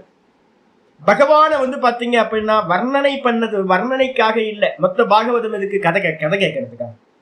ஒரு காலத்துல டிவி இல்லை, சினிமா இல்லை, அதுக்காக வந்து பாத்தீங்க அப்படின்னா பாகவதம் இருந்துச்சு. எல்லாரும் ராமாயணம் மகாபாரதம் எல்லாத்தையும் கேட்டுட்டு இருந்தாங்க. கேட்டுட்டு ஆஹா சூப்பர் சூப்பர்னு போயிட்டோம். இப்போ வந்து பாத்தீங்கன்னா சினிமா வந்தோடனே புராணங்களை எல்லாத்தையும் என்ன பண்ணிட்டோம், ஒதுக்கிட்டோம். ஏன்னா சினிமா வந்துடுச்சு, அதோட ரொம்ப கலர்ஃபுல்லா இருக்கு. அப்ப உப்பா உப்பா இதெல்லாத்தையும் தூக்கி ஓரமா வச்சுட்டோம். அது என்னப்பா அப்படின்னு. எதுக்கு வந்து பாத்தீங்கன்னா பாகவதம் சொல்லப்பட்டது, எதுக்கு வந்து பாத்தீங்கன்னா திருவிளையாடல் புராணம் சொல்லப்பட்டது, நாயன்மார்கள் கதைகள் எதுக்கு சொல்லப்பட்டது அப்படின்னு கேட்டீங்கன்னா, தேவாரம் திருவாச்சகம் எதுக்காக சொல்லப்பட்டது அப்படின்னா, உட்கார்ந்து 50 வயசுக்கு மேல செகண்ட் பார்ட் ஆரம்பிக்கும். 50 வயசு வரைக்கும் பாராயணம் பண்றது, ஊர் சுத்துறது, சுவாமிக்கு அபிஷேக ஆராதனைகள் பண்றதெல்லாம் கரெக்ட். அதுக்கப்புறம் ஒரு ஸ்லோகத்தை எடுத்து வச்சுக்கிட்டு, ஏதாவது ஒரு தியான ஸ்லோகத்தை எடுத்து வச்சுக்கிட்டு,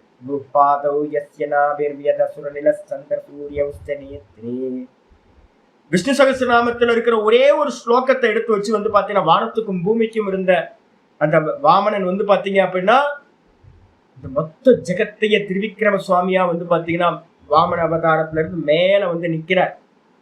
அவரை பார்த்து வந்து பாத்தீங்கன்னா, அவர் எனக்குள்ளார வாமனனா எனக்கு ஹிருதயத்துல இருக்கார் அப்படின்னு அந்த விஸ்வரூபத்தை வந்து பாத்தீங்கன்னா சின்ன ரூபத்துல இந்த ஹிருதயத்துல வச்சு உபாசிக்கிறதுக்காக தான் வந்து பாத்தீங்கன்னா விஷ்ணு சகஸ்ரநாமம் எல்லாம். இந்த 11வது சாப்டர் சொல்றது எல்லாம் எதுக்கு அப்படின்னா, உட்கார்ந்து கண்ணை மூடி உபாசனை பண்றதுக்காக. உபாசனார்த்தம் ஏவத்வயா, ஏவகாரம் போட்டிருக்கு, தியானம் பண்றதுக்காகத்தான் சொல்லப்பட்டது. தத்துச்ச தரிசயித்வா உக்தவானசி. அந்த 11வது சாப்டர்ல எல்லாத்தையும் சொன்னதுக்கு பிறகு வந்து பாத்தீங்கன்னா பகவான் வந்து பாத்தீங்கன்னா என்ன பண்ணார், கடைசி 2 ஸ்லோகங்கள் வந்து பாத்தீங்கன்னா ரொம்ப முக்கியமானது. 11வது சாப்டர்ல கடைசி 2 ஸ்லோகங்கள்ல ஆச்சாரியார் ரொம்ப பூரணமா எல்லாத்தையும் சொல்றார். பக்தியா துவனன்யா சக்தியா அகம் ஏவம் விதோர்ஜுன ஞாத்தும் திரஷ்டும் ச தத்துவேன பிரவேஷ்டும் ச பரந்தப. போன அத்தியாயத்துல 54வது ஸ்லோகம். கடைசி 2 ஸ்லோகங்களை வந்து கன்க்ளூஷனா சொல்றது, அதை எடுக்கணும். அங்க பகவான் சொல்றாரு என்னன்னு கேட்டீங்கன்னா, தரிசிதம் எல்லாத்தையும் காட்டுறதுக்கு பிறகு பக்தியா து அனன்யா, அனன்ய பக்தி என்ன பண்ணணும் அப்படின்னு கேட்டீங்கன்னா, இந்த தேகம் வந்து பாத்தீங்கன்னா இந்த ஜெகத்துல வந்து ஒரு அம்சம். ஒரு குருவி கத்துது, ஒரு மரம் இருக்கு, ஒரு செடி இருக்கு, காக்கா வந்து பத்துது, நல்லா கத்துது பாருங்க, ஒரு மைனா வந்து கத்துது, வெளியில போனீங்கன்னா மாடு இருக்கு, நாய் இருக்கு, மனுஷங்க இருக்காங்க, எல்லாம் இந்த மொத்த பிரம்மாண்டத்துக்குள்ளார உங்களுடைய தேகமும் இருக்கு. அப்ப அந்த விராட்டு புருஷனுக்குள்ளார வந்து பாத்தீங்கன்னா நானும் ஒரு அம்சமா இருக்கேன், நான் வேற பகவான் வேற இல்ல அப்படின்னு வந்து பாத்தீங்கன்னா பக்தி பண்ணணும். எப்ப பக்தி பண்ணும் போதும் அனன்ய பக்திய பண்ணணும். இந்த மொத்த ஜெகத்தே விராட்டு ஈஸ்வரன், அந்த விராட்டும் நானும் வேற வேற இல்லை அப்படின்னு அனன்ய பக்தியினால மட்டும்தான் அகம் ஏவம் விதோர்ஜுன. இப்ப நீ பார்த்திய அர்ஜுனா இந்த விஸ்வரூபத்தை, இந்த மாதிரி விஸ்வரூபத்தை வந்து பாத்தீங்கன்னா ஞாத்தும் அறிந்து கொள்வதற்கும், திரஷ்டும் பார்ப்பதற்கும், நான் உங்களோட பார்வையை மெதுவா கேட்ராக்ட மெதுவா எடுத்துக்கிட்டு இருக்கேன், இப்படிதான் பார்க்கணும் இப்படிதான் பார்க்கணும் அப்படின்னு. ஒரு நல்ல சாஸ்திரத்தையும் ஆச்சாரியர் மூலமா நல்ல பக்தியோட ஒன்ன சேவனம் பண்ணும் போது இந்த உலகத்தை பார்க்கிற பார்வை மாறி போயிடும். கண்ணாடியை வந்து வேற மாத்திக்கிறோம், நல்ல கண்ணாடியா போட்டுக்கிறோம், ஸ்பெக்ஸை போட்டுக்கிட்டு பார்த்தோம் அப்படின்னா ஞாத்தும் திரஷ்டும் இந்த தத்துவத்தை அப்படியே நம்ம ப்ரொஜெக்ஷன் பண்ணி எல்லாத்துலயும் பாக்குறது, இதெல்லாம் பகவான் தான் அப்படின்னு. அது மட்டும் இல்ல, பார்த்ததுக்கு பிறகு வந்து பாத்தீங்கன்னா தத்துவேன பிரவேஷ்டும், இந்த விராட் ரூபத்துல இருக்கிற பகவானு வந்து பாத்தீங்கன்னா நான் தான் அப்படின்னு என்ன பண்றது, அந்த தத்துவத்திலேயே பிரவேசம் பண்றது, அதுலயே நானா இருக்கேன், அந்த பகவான் தான் நான் அப்படின்னு வந்து பாத்தீங்கன்னா அந்த பகவானை தானா பாக்குறது. அதுக்கும் வந்து பாத்தீங்கன்னா எதனால முடியும் அப்படின்னு கேட்டீங்கன்னா பக்தியா து அனன்யா அப்படின்னு சொல்லிட்டேன். சக்தியா பக்தி, அனன்ய பக்தியினால மட்டும்தான் முடியும். துவைத்த பக்தி இருந்துச்சுன்னா இன்னும் ரொம்ப டைம் இருக்கும் சாமி. அப்ப விராட்டு ஹிரண்யகர்பர் ஈஸ்வரனை வந்து எப்படி பார்க்கணும் அப்படின்னு கேட்டீங்கன்னா மெதுவா மெதுவா விராட்டத்தான் அப்படின்னு பார்க்கணும். அதுக்கப்புறம் ஹிரண்யகர்ப உபாசனை பண்ணும் போது, மனசு புத்திய பண்ணும் போது என்ன பண்ணணும் அப்படின்னா நான் தான் வந்து பாத்தீங்கன்னா அவரா இருக்கேன் அப்படின்னு ஹிரண்யகர்பர பிராணன் வரைக்கும் இருக்கிறத நான் அப்படின்னு கிரகணம் பண்ணணும். அதுக்கப்புறம் வந்து பாத்தீங்கன்னா சுத்த சைத்தன்யமா அந்த சிவபெருமானே எனக்குள்ளார நானா இருக்கார், சிவன் உள்ள இருக்கார் அப்படின்னு வந்து பாத்தீங்கன்னா அகம் பிரம்மாஸ்மின் அந்த சுத்த பிரம்ம ஈஸ்வரனை வந்து பாத்தீங்கன்னா பிரம்மமா தானா அறியறது. அப்ப அனன்ய பக்தி வந்து பாத்தீங்கன்னா 3 இடத்துலயும் அனன்ய பக்தி வந்துடும். அந்த அனன்ய பக்தியினால மட்டும்தான் அறிய முடியும் பகவான். அதுக்கு என்ன பண்ணணும் சுவாமி அப்படின்னா, லாஸ்ட் அத்தியாயத்துல கடைசி ஸ்லோகம் வந்து பாத்தீங்கன்னா சொல்லியிருக்கேன், மத் கரும கிருத் மத் பரம். ஆச்சாரியார் என்ன பண்ணார் தெரியுங்களா உங்களுக்கு? சங்கரர் வந்து போன அத்தியாயத்தோட கடைசி ஸ்லோகத்துக்கு ஒரு ஒரு ஒரு பாஷ்யம் பண்ணியிருந்தார், அவதாரிகா பாஷ்யம். 55வது ஸ்லோகத்துக்கு ஒரு அவதாரிகா பாஷ்யம் பண்ணியிருந்தார். அதுனா சர்வஸ்ய கீதா சாஸ்திரஸ்ய சாரபூதக அர்த்தோ. ஆச்சரிய, ரொம்ப அற்புதமான இந்த சப்தத்தை கேட்டோட எனக்கு ஆனந்தமா வந்து போச்சு. சொல்றார், இந்த மொத்த கீதா சாஸ்திரத்துக்கும் வந்து பாத்தீங்கன்னா ஒரு சாரம், எசன்ஸ் எடுத்து சொல்லுங்க சாமி. இந்த மொத்த கீதா சாஸ்திரம் என்ன சொல்லுது அப்படின்னு கேட்டீங்கன்னா, நிஸ்ரேயசார்த்தோ அனிஷ்டேயத்வேன சமுச்சித்திய உச்சதை. நம்ம மோட்சம் அடையிறதுக்காக நிஸ்ரேயசார்த்தக, இங்க இருக்கக்கூடிய ஜீவர்கள் எல்லாம் மோட்சம் அடையணும் அப்படின்னா, அந்த மோட்சம் அடையறதுக்கு ஏதாவது ஒரு ஒரு விஷயத்தை எனக்கு சாரமா சொல்லுங்க சாமி. இந்த கீதா சாஸ்திரம் மோட்சத்துக்கு என்ன சொல்லுது சுவாமி அப்படின்னு யாராவது கேட்டாங்க அப்படின்னா, முமுட்சுக்கள் அவங்களுக்கு அனுஷ்டானம் பண்றதுக்காக சமுச்சித்திய உச்சத்தை எல்லாத்தையும் எசன்ஸ் பண்ணி சுருக்கமா பகவான் என்ன பண்ணாருன்னா 11:55 11வது அத்தியாயம் 55வது ஸ்லோகத்துல ஒரே லைன்ல சொல்லிட்டாரு. என்ன சொன்னார் அப்படின்னா, மத் கரும கிருத்து மத் பரமோ. கிரகஸ்தாசிரமத்துல இருக்கிற வரைக்கும் நல்லா இருங்க, என்ஜாய் பண்ணுங்க. நான் வந்து கிரகஸ்தாசிரமங்கள் இருக்கவங்கள ஒரு குறையும் சொல்லவே மாட்டேன். நல்ல வயசு, அந்தந்த ஏஜ்ல அதுதான் இருக்கும். 40 வயசுல ஒரு நாய் குணம் வரும் அப்படின்னா நாய் குணம் வந்துதான் ஆகும். ரஜோகுணம் வந்து பாத்தீங்கன்னா பிளிரிட்டு அப்படியே திமிரிட்டு வெளில தெரியும், ஓவர்ஃப்ளோ ஆகும் ரஜோகுணம். அந்த 40க்கு வந்து மெதுவா ஒரு 48 வரும்போது வந்து பாத்தீங்கன்னா மெதுவா ஸ்லோ டவுன் ஆக ஆரம்பிக்கும். ரஜோகுணம் வந்து பாத்தீங்கன்னா 48 வயசுக்கு மேல. அதனாலதான் வெயிட் பண்ணுங்க. யாராவது சின்ன வயசுல கேட்டாங்கன்னா இருங்க வெயிட் பண்ணுங்க அப்படின்னு சொல்றேன். ஒரு 48 வயசுல இருந்து ஒரு 52 53 வயசு வரைக்கும் அப்படியே மெதுவா கிராஜுவல் அந்த ரஜோகுணம் கம்மியாகும். அந்த டைம் தான் வந்து பாத்தீங்கன்னா வானப்பிரஸ்தாசிரமத்துக்கு சரியான டைம். அப்ப என்ன பண்ணணும்னு கேட்டீங்கன்னா, போதும் அப்படின்னு லைஃபை வந்து ரொம்ப சிம்பிள் ஆக்கிட்டு ஒதுங்கிட்டீங்க அப்படின்னா திருவையாறு போய் பாருங்க, திருவாரூர் போய் பாருங்க. ஐயோ என்ன கோயில்! திருவாரூர்லாம் போனோம்னா அந்த குளத்துல குளிச்சோம் அப்படின்னா அப்படி இருந்துச்சு ஆனந்தம். அந்த குளத்துல குளிச்சுட்டு எங்கேயாவது போய் மூலையில உட்காந்து நான் வந்து பாத்தீங்கன்னா அங்கங்க உட்காந்து பார்த்திருக்கேன். யாருக்குமே தெரியவே தெரியாது. ஏன்னா அவ்வளவு பெரிய கோயில், உலகமே கோயிலுக்குள்ளார வந்த மாதிரி இருக்கும். உலகம் அளவுக்கு பெருசு. திருவாரூர் கோயில் மாதிரி பெரிய கோயில் நீங்க பார்க்கவே முடியாது. ஏதோ ஒரு கோயில்ல போய் உட்கார்ந்துக்கலாம். ஒரு மண்டபம் வந்து பாத்தீங்கன்னா காலியா இருக்கு. இப்ப எல்லாம் யாரும் தொந்தரவே பண்றது இல்லை. தவ்வி குதிச்சா கோயிலுக்குள்ளார குதிக்கிற மாதிரி வந்து பாத்தீங்கன்னா வீடை பார்த்துக்கணும். மெட்ரோபாலிட்டன் சிட்டியில போயிட்டு உட்காந்துக்கிட்டு பக்கத்துல இருக்கிற ஒருத்தன் வந்து பாத்தீங்கன்னா காலங்கத்தால, இது இஷ்யூஸ் நான் சொல்றேன், காலங்கத்தால வந்து பாத்தீங்கன்னா சிக்கனும் மட்டனும் ஃப்ரை பண்றான் சுவாமி அப்படின்னு ஒரே கம்ப்ளைண்டா. ஏன் அப்படின்னா வரும்போதெல்லாம் சரியா தான் வந்தோம். உங்களை சுத்தி வந்து பாத்தீங்கன்னா ஐயங்கார் தான் இருப்பாங்க, நான்வெஜ் சாப்பிட மாட்டாங்க யாரும் அப்படின்னு. அவன் வாங்கின ஆள் என்ன பண்ணுவான்னு கேட்டீங்கன்னா, வேற ஒருத்தனுக்கு வாடகை விட்டுட்டு அவன் ஃபாரினுக்கு எங்கேயா போயிடுவான். இங்க வந்தவன் வந்து பாத்தீங்க அப்படின்னா காலையில நீங்க கண்ணை மூடி உட்கார்ந்து ஓம் நம சிவாயன்னு சொல்லும் போதே மூக்கில் வந்து மீனோட ஸ்மெல்லு தான், ஃப்ரை பண்ற ஸ்மெல்லு தான் உள்ள வரும்.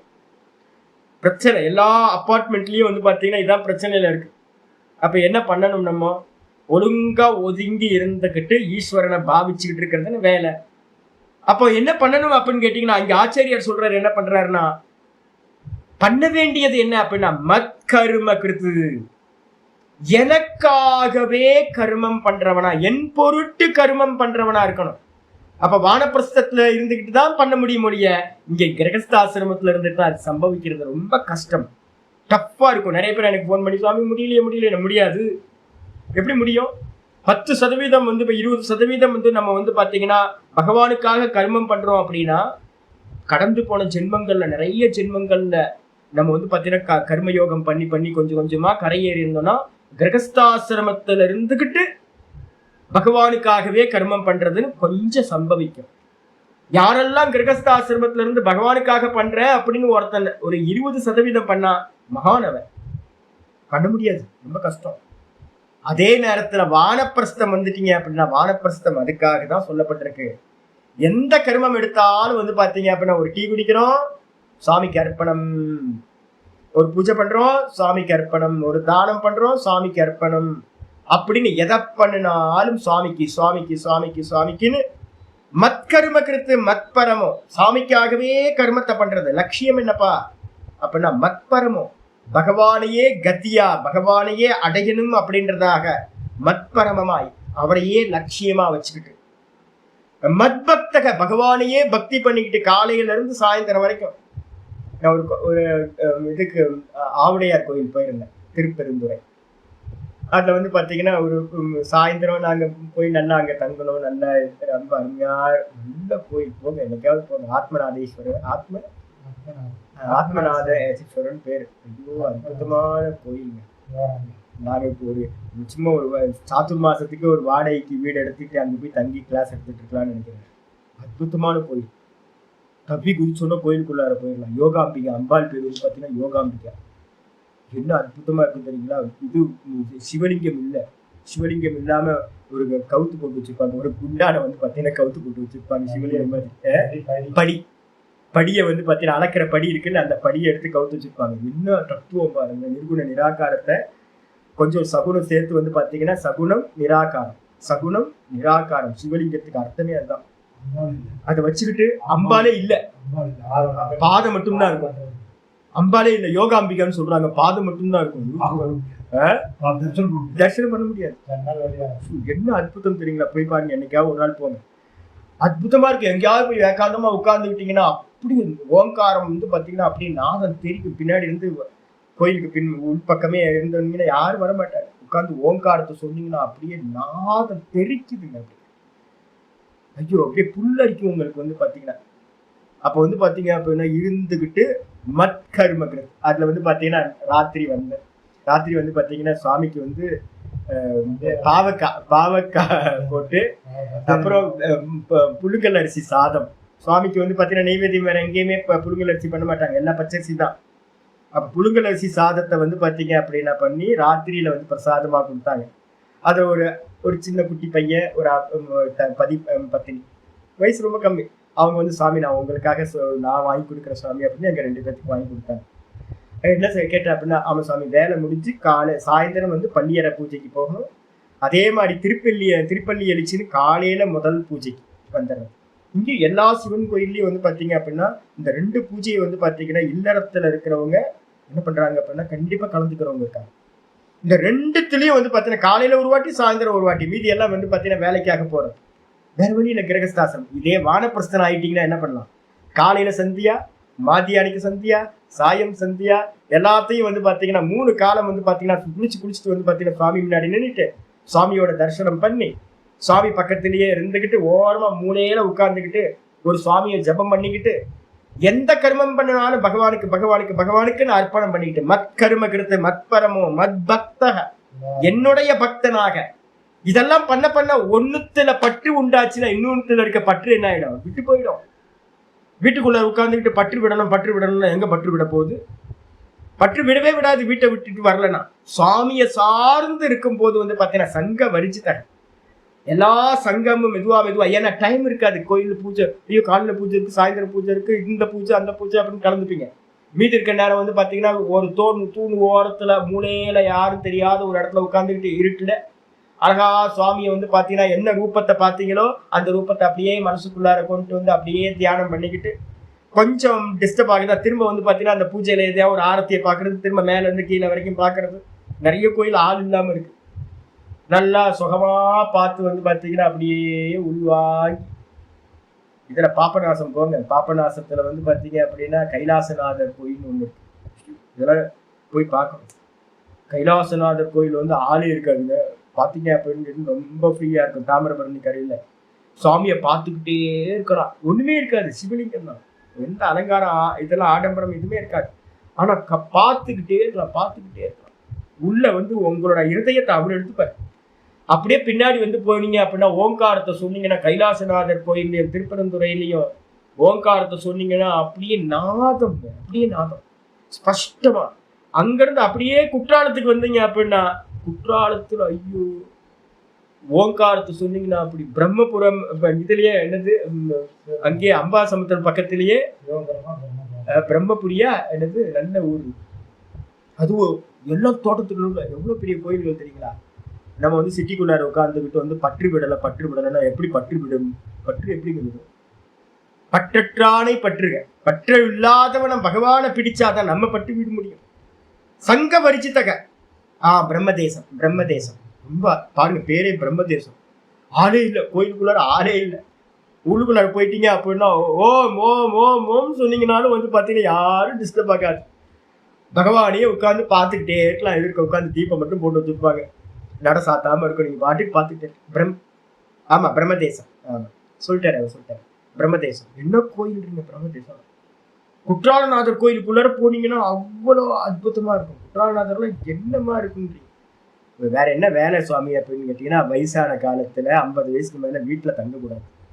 வீட்டுல தங்காம சுவாமிக்காகவே கைங்கரியம் பண்ணிக்கிட்டே உழவார பண்ணி பார்த்துக்கிட்டு லைட்டா வந்து விளக்கெல்லாம் இருக்கும், அதெல்லாம் கொஞ்சம் சுத்தப்படுத்திக்கிட்டு அந்த சுவாமியோட சந்நிதி எல்லாம் கொஞ்சம் பெருக்கி எடுத்துக்கிட்டு அகங்காரம் போகணும். நான் ஆஃபீஸராக இருக்கும், நான் இவ்வளோ படித்தவன் அவ்வளோ படித்தவன் எல்லாத்தையும் விட்டுட்டு சுவாமிக்கான கருமத்தில் ஈடுபடணும். புத்தி குடு சுவாமி, புத்தி குடு, இந்த இதெல்லாம் ஸ்தூலத்தில் இருக்கிறதெல்லாம் போகட்டும் அப்படின்னு சுவாமியவே இது பண்ணிக்கிட்டு நிர்வைர சர்வபூதேஷு எல்லா ஜீவராசிகள்லையும் என்ன பண்ணணும்? வைரம் இல்லாம, சத்ருபாவம் எதிரி பாவம் இல்லாம எல்லாம் பகவானோட அம்சம் அப்படின்னு பாவிச்சுக்கிட்டு யக ச மாமேதி பாண்ட, எவன் இந்த விதமா இருக்கானோ அவன் வந்து என்னையே அடைகின்றான் அப்படின்னு மொத்த கீதையோட சாரத்தையும் வந்து பாத்தீங்கன்னா சொல்லப்பட்டிருக்கு. சகுணத்தை பிடிச்சுக்கிட்டு தான் நிர்குணத்தை அடைய முடியும், சகுணத்தை விட்டுட்டு இல்ல.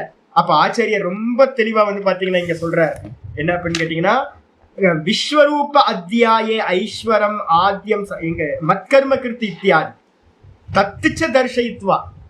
அப்போ 11வது அத்தியாயத்துல பகவான் தன்னுடைய விஸ்வரூபத்தை எல்லாத்தையும் காட்டிவிட்டு கடைசியில 55வது ஸ்லோகத்துல 54வது ஸ்லோகத்துல மத்கரும கிருத் இத்தியாதி, என் பொருட்டு கருமத்தை செய், என்னையே லட்சியமாக வைத்திரு, என்னுடைய பக்தனாக இரு, உலகத்தில் இருக்கிற எல்லா பற்றுதலையும் விடு, எந்த ஜீவராசிகளிடத்திலையும் வந்து பாத்தீங்கன்னா விரோதி பாவம் பண்ணாத, விரோதம் பண்ணாத அப்படின்னு வந்து பாத்தீங்கன்னா ஆச்சாரியார் இத்தியாதி இந்த முதலா பண்ண வேண்டிய அனுஷ்டானத்தையும் சொல்லிட்டார். அதக அகம் அனயோகோ. அப்ப என்ன அர்த்தம் அப்படின்னு கேட்டீங்கன்னா, இந்த இது வரைக்கும் நம்ம பார்த்ததுல சுத்த நிர்குண நிராகாரத்தை பத்தியும் சுத்த ஆத்ம தத்துவத்தை பத்தி நிர்குணத்தை பத்தியும் ஸ்லோகங்கள் இருக்கு. அவங்களுக்கு என்ன பேர் சொல்லியிருக்கோம்? அக்ஷர உபாசகர்கள்னு பேரு. அதுக்கப்புறம் வந்து பாத்தீங்கன்னா கூடவே சகுன உபாசனைகளும் வந்து பாத்தீங்க அப்படின்னா 7வது அத்தியாயம் 8, 9, 10, 11 வரைக்கும் இருக்கிறதுல நிறைய சகுன உபாசனைகளும் பகவானை உபாசிக்கிறதும் சொல்லப்பட்டிருக்கு. இப்ப இந்த 2 கேட்டகரியில வந்து பாத்தீங்க அப்படின்னா அதக அகம், ஆகையினால் நான் கேட்கிறேன், அனயோகோ உபயோகோ பக்ஷயோகோ, நிர்குண நிராகாரத்தை உபாசிக்கின்றவர்கள் நேத்தி நேத்தி நேத்தி நேத்தி பண்ணிக்கிட்டே போய் அந்த பிரம்மத்தை சுத்த பிரம்மத்துல அகம் அகம் அகம்னு எஸ்டாப்ளிஷ் ஆகிற உபாசனை சமாதி யோகத்தை பண்றவங்க, அதே நேரத்துல வந்து பாத்தீங்கன்னா சகுன ரூபத்தை பிடிச்சுக்கிட்டு சகுன ஈஸ்வரனையே பக்தி பண்ணி அதையே கண்ணுக்குள்ளார தியானம் பண்ணக்கூடிய தாரண தியான சமாதி பண்ணக்கூடிய சகுன உபாசகர்கள். இந்த 2 பட்சத்திலையும் விசிஷ்ட தர, இந்த 2த்திலையும் எது பெஸ்ட், எது சிறந்தது அப்படின்னு புபுத்சயா அறிந்து கொள்வதற்கு ஆசையினால் இந்த 2த்துல எது பெஸ்ட், சகுன உபாசனையா இல்ல நிர்குண உபாசனையா அப்படின்னு தெரிஞ்சுக்கிறதுக்காக துவாம் பிரிச்சாமி இதி, நான் உங்களை கேட்கின்றேன் அப்படின்னு யார்கிட்ட போய் கேட்கணுமோ? என்கிட்ட நிறைய பேர் ஃபோன் பண்ணுவாங்க, சாமி இது என்ன சாமி உங்களுக்கு யார் சொன்னா? என் குருநாதர் சொன்னார். அப்ப அவர்கிட்டயே போய் கேட்க வேண்டியது என்ன? எதையோ ஒரு குருநாதர் சொன்னார், அவர் சொன்னதை வந்து ஒரு டாக்டர் பிரிஸ்கிரைப் பண்றாருன்னா இன்னொரு டாக்டர்கிட்ட போய் பிரிஸ்கிரிப்ஷனை கொடுத்து என்னன்னு கேட்டீங்கன்னா எப்படி சொல்ல முடியும்? அவர் என்ன பண்ணுவார்? டாக்டர் எந்த டாக்டர்கிட்ட பார்த்தீங்களோ அந்த டாக்டர்கிட்டயே போய் இந்த மருந்தை பத்தி கேளுங்க என்ன. அப்ப கிருஷ்ணர்கிட்ட வந்து பாத்தீங்கன்னா அர்ஜுனன் என்ன பண்றான் அப்படின்னா வேற யார்கிட்டயும் போய் கேட்க முடியாது சந்தேகத்தை. இவ்வளவு நேரம் வந்து பாத்தீங்கன்னா பகவான்கிட்ட இருந்து உபதேசத்தை வாங்கிட்டு பரமஹம்சானந்தர் போய் இதெல்லாம் என்னன்னு கேட்டா முடியுமா? முடியாது. கிருஷ்ணர்கிட்டயே கேட்கணும். அவங்க குருநாதர்கள்ட்ட கேட்டாதான் அதுக்கு கரெக்டான தெளிவான ஆன்சர் கிடைக்கும், எதுக்காக சொன்னாங்க அப்படின்னு. அப்ப கிருஷ்ணர்கிட்டயே வந்து பாத்தீங்கன்னா அர்ஜுனன் என்ன பண்றான்? எனக்கு 2 பட்சத்தை நீங்க சொல்லியிருக்கீங்க, நிர்குணம் சகுன உபாசகர்கள் நிர்குண உபாசகர்கள், இதுல 2 பேத்துல யாரு பெஸ்ட்ன்னு சொல்லுங்க. ஏன் அப்படின்னா ஆசை நமக்கெல்லாம். பெஸ்ட்னு தெரிஞ்சா நம்ம என்ன பண்ணலாம், உடனே அதை பண்ணலாம். அர்த்தித்துவம் அருகத்துவம்னு ரெண்டு சொல்றோம் நம்ம சாஸ்திரங்கள்ல. அர்த்தித்துவம் அப்படின்னா இந்த உலகத்துல எதை வேணாலும் யாரு வேணாலும் எதை வேணாலும் ஆசைப்படுறதுக்கு எல்லாத்துக்கும் சாய்ஸ் இருக்கு. யார் வேணாலும் எதை வேணாலும் ஆசைப்படலாம். எனக்கு வந்து பாத்தீங்கன்னா முக்தி அடையணும்னு ஆசைதான், ஆனா அருகதை இல்லையே. அர்த்தித்துவம் இருக்கு, ஆனா அருகத்துவம் வந்து பாத்தீங்கன்னா தகுதி இல்லை. அப்ப அர்ஜுனன் என்னன்னு கேட்டீங்கன்னா நம்மள மாதிரி தானே அர்ஜுனனும். அர்ஜுனனுக்கு ஆசை என்னன்னு கேட்டீங்கன்னா இதுல ஏதாவது பெஸ்ட்ன்னு சொல்லிட்டாருன்னா நம்ம என்ன பண்ணலாம், அந்த பெஸ்ட் அடாப்ட் பண்ணலாம்ல அப்படின்னு வந்து பாத்தீங்கன்னா கேட்கின்றான். அர்ஜுன உவாச்ச முதல் ஸ்லோகம், இந்த 12வது அத்தியாயத்துக்கு முதல் ஸ்லோகம் ஆரம்பிக்கிறார். கேள்வி. அர்ஜுன உவாச்ச அர்ஜுன உவாச்ச ஏவம் சததயுக்தாயே ஏவம் சததயுக்தாயே பக்தாஸ்த்வாம் பர்யுபாசதே பக்தாஸ்த்வாம் பர்யுபாசதே ये चाप्यक्षरमव्यक्तं ये चाप्यक्षरमव्यक्तं तेषां के योगवित्तमाः तेषां के योगवित्तमाः। अर्जुन उवाच एवं सततयुक्ता ये भक्तास्त्वां पर्युपासते ये चाप्यक्षरमव्यक्तं தேஷாம் கே யோக வித்தமாஹா. டெய்லி என்ன பண்ணுங்க அப்படின்னா 12வது சாப்டரை வந்து பார்த்தீங்கன்னா ரொம்ப விசேஷமா சொல்லுவோம். இதை வந்து பார்த்தீங்கன்னா கண்டஸ்தம் பண்றதுக்கு வந்து பார்த்தீங்கன்னா பெரியவங்க எல்லாம் எங்க ஆச்சாரியர்கள் குருமார்கள் எல்லாம் சொல்லுவாங்க. முடிச்சா வந்து பார்த்தீங்கன்னா டெய்லி வந்து பார்த்தீங்கன்னா இந்த 20 ஸ்லோகங்கள் தான் இருக்கு. 20 ஸ்லோகங்களை வாசிச்சு விட்டுருங்க. மெதுவா மெதுவா மெதுவா அது என்ன ஆயிடும், 1 மாசம் 2 மாசம் 3 மாசம் சொன்னீங்கன்னா அது கண்டஸ்தம் ஆயிடும். மனசுக்குள்ள மெமரைஸ் பண்ணிக்கலாம், எங்க வேணாலும் சொல்லிக்கலாம். அதனால என்னோட ரொம்ப நான் இது வரைக்கும் உங்களை யாரையும் கண்டஸ்தம் பண்ணுங்கன்னு ஒண்ணு சொல்லவே இல்லை, மனப்பாடம் பண்ணுங்க அப்படின்னு நான் சொல்லவே இல்லை. ஆனா இந்த அத்தியாயத்தை வந்து பாத்தீங்கன்னா மனப்பாடம் பண்ணுங்க, சரியா? அப்ப ஆச்சாரியர் ஆரம்பிக்கிறார். அர்ஜுன உவாச்ச. அர்ஜுனன் வந்து பாத்தீங்கன்னா கிருஷ்ணரை பார்த்து கேட்கிறான். ஏவம் சதத யுக்தா ஏ, ஏன்றது வந்து பாத்தீங்கன்னா எவர்கள், ஏ பக்தாஹா, பக்தாஸ்துவம் இருக்குல்ல, ஏ பக்தாஸ்துவம் அதை பிரிச்சிங்கன்னா ஏ பக்தாஹா, எந்த பக்தர்கள் வந்து பாத்தீங்கன்னா ஏவம் சதத யுக்தா. ஏவம் அப்படின்னா கடந்து போன அத்தியாயங்கள்ல 7வது சாப்டர்ல இருந்தே சொல்ல ஆரம்பிச்சிட்டோம். சகுன பக்தியை வந்து பாத்தீங்கன்னா 7, 8, 9, 10 அதெல்லாம் சொல்ல ஆரம்பிச்சிட்டோம். அப்ப அதுல சொல்லப்பட்ட மாதிரி கடைசியில விஸ்வரூபத்துல வந்து முடிச்சிருக்கோம்.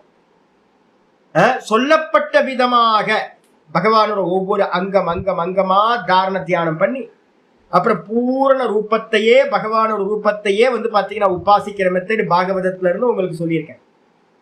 அப்ப வந்து பாத்தீங்கன்னா இந்த விதமாக, இந்த விதம்னு என்ன அர்த்தம், இந்த சகுன ஈஸ்வரனை விராட் ரூபத்தை என்ன பண்றாங்க அப்படின்னா சதத யுக்தாக துவாம் பரியுபாசதி. எந்த பக்தர்கள் சொல்லப்பட்ட முறைப்படி விஸ்வரூபத்துல துவாம் பரியுபாசதே, உங்களை, துவாம் அப்படின்னா உங்களை, பகவானா இருக்கிற உங்களை யார் வந்து பூரணமா உபாசிக்கிறார்களோ, முழுமையா உபாசிக்கிறார்களோ, ஏக தேவதா இருக்கணும், புரிஞ்சிருக்கணும், கரெக்டா தேவதைகளை புரிஞ்சிருக்கணும். அதான் சொன்னேன், ஒன்னே ஒண்ணுதான். என்னன்னு கேட்டீங்கன்னா விஷ்ணு பகவானையும் நூலு, அதுக்கப்புறம் வந்து பாத்தீங்கன்னா பஞ்சு சிவபெருமான், முடிஞ்சு போச்சு, அவ்வளவுதான். நூலு பஞ்சு வேற வேறையா ஒண்ணுதான். நூலு தான் பஞ்சா இருக்கு, பஞ்சு தான் நூலா இருக்கு. முன்னாடி பின்னாடி தான் வித்தியாசம். த்ரெட் பண்ணீங்கன்னா திரிச்சிங்க அப்படின்னா நூலு, திரிக்காம விட்டீங்கன்னா பஞ்சு. அப்ப சிவனும் விஷ்ணுவும் வேற வேற இல்லை. அவர் தான் வந்து பாத்தீங்கன்னா பஞ்சா இருக்கிற அந்த சிவபெருமான் தான் என்னிடத்துல அகமகம்னு அவர் தான் இருக்கார். முடிஞ்சு போச்சு, வேற எதுவும் இல்லை. ஒருத்தர் வெளிப்படாம இருக்கார், ஒருத்தர் வெளிப்பட்டு இருக்கார். இந்த அந்தர்யாமியா இருக்கிற அந்த பரமேஸ்வரன் வந்து பாத்தீங்கன்னா வெளிப்படாம எனக்குள்ளார அந்தர்யாமியா இருக்காரு, என்னை இயக்குறார். அவர் தான் வெளிப்படும் போது விஷ்ணுவா வந்து பாத்தீங்கன்னா உபாசனைக்காக ரூபங்கள் எடுத்திருக்கார். இப்ப நல்லா புரிஞ்சுக்கிட்டு வந்து பாத்தீங்க அப்படின்னா அந்த விஷ்ணுவோட ரூபத்துல இல்ல வெளிப்பட்ட ரூபம் எதுவா இருந்தாலும், எது வெளிப்பட்டதோ நாம ரூபமா அதெல்லாம் இரண்ய கர்ப்பர் தான், ஏக தேவதா. அந்த ஒரே ரூபத்துல வந்து பாத்தீங்கன்னா என்ன பண்ணணும் அப்படின்னா நல்லா மனசை வந்து பாத்தீங்கன்னா உபாசிக்கிறவர்களாக இருக்கின்ற பக்தர்கள் ஒரு கேட்டகரி சகுன பக்தர்கள். அதுக்கப்புறம் ஏச்ச இரண்டாவது லைன்ல இரண்டாவது உபாசகனை பத்தி சொல்லு, நிர்குண உபாசகர்.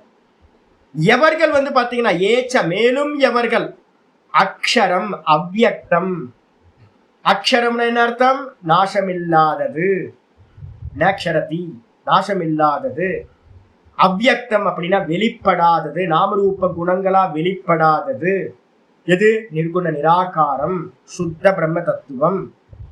அப்ப அந்த சுத்த பிரம்ம தத்துவத்தை அக்ஷரம் என்றும் அவ்யக்தம் என்றும் சொல்லக்கூடிய சுத்த பிரம்ம தத்துவத்தை எவர்கள் உபாசிக்கிறார்களோ தேஷாம் மத்தியே, அவர்களுடைய மத்தியில இந்த ரெண்டு பேர் இருக்காங்க.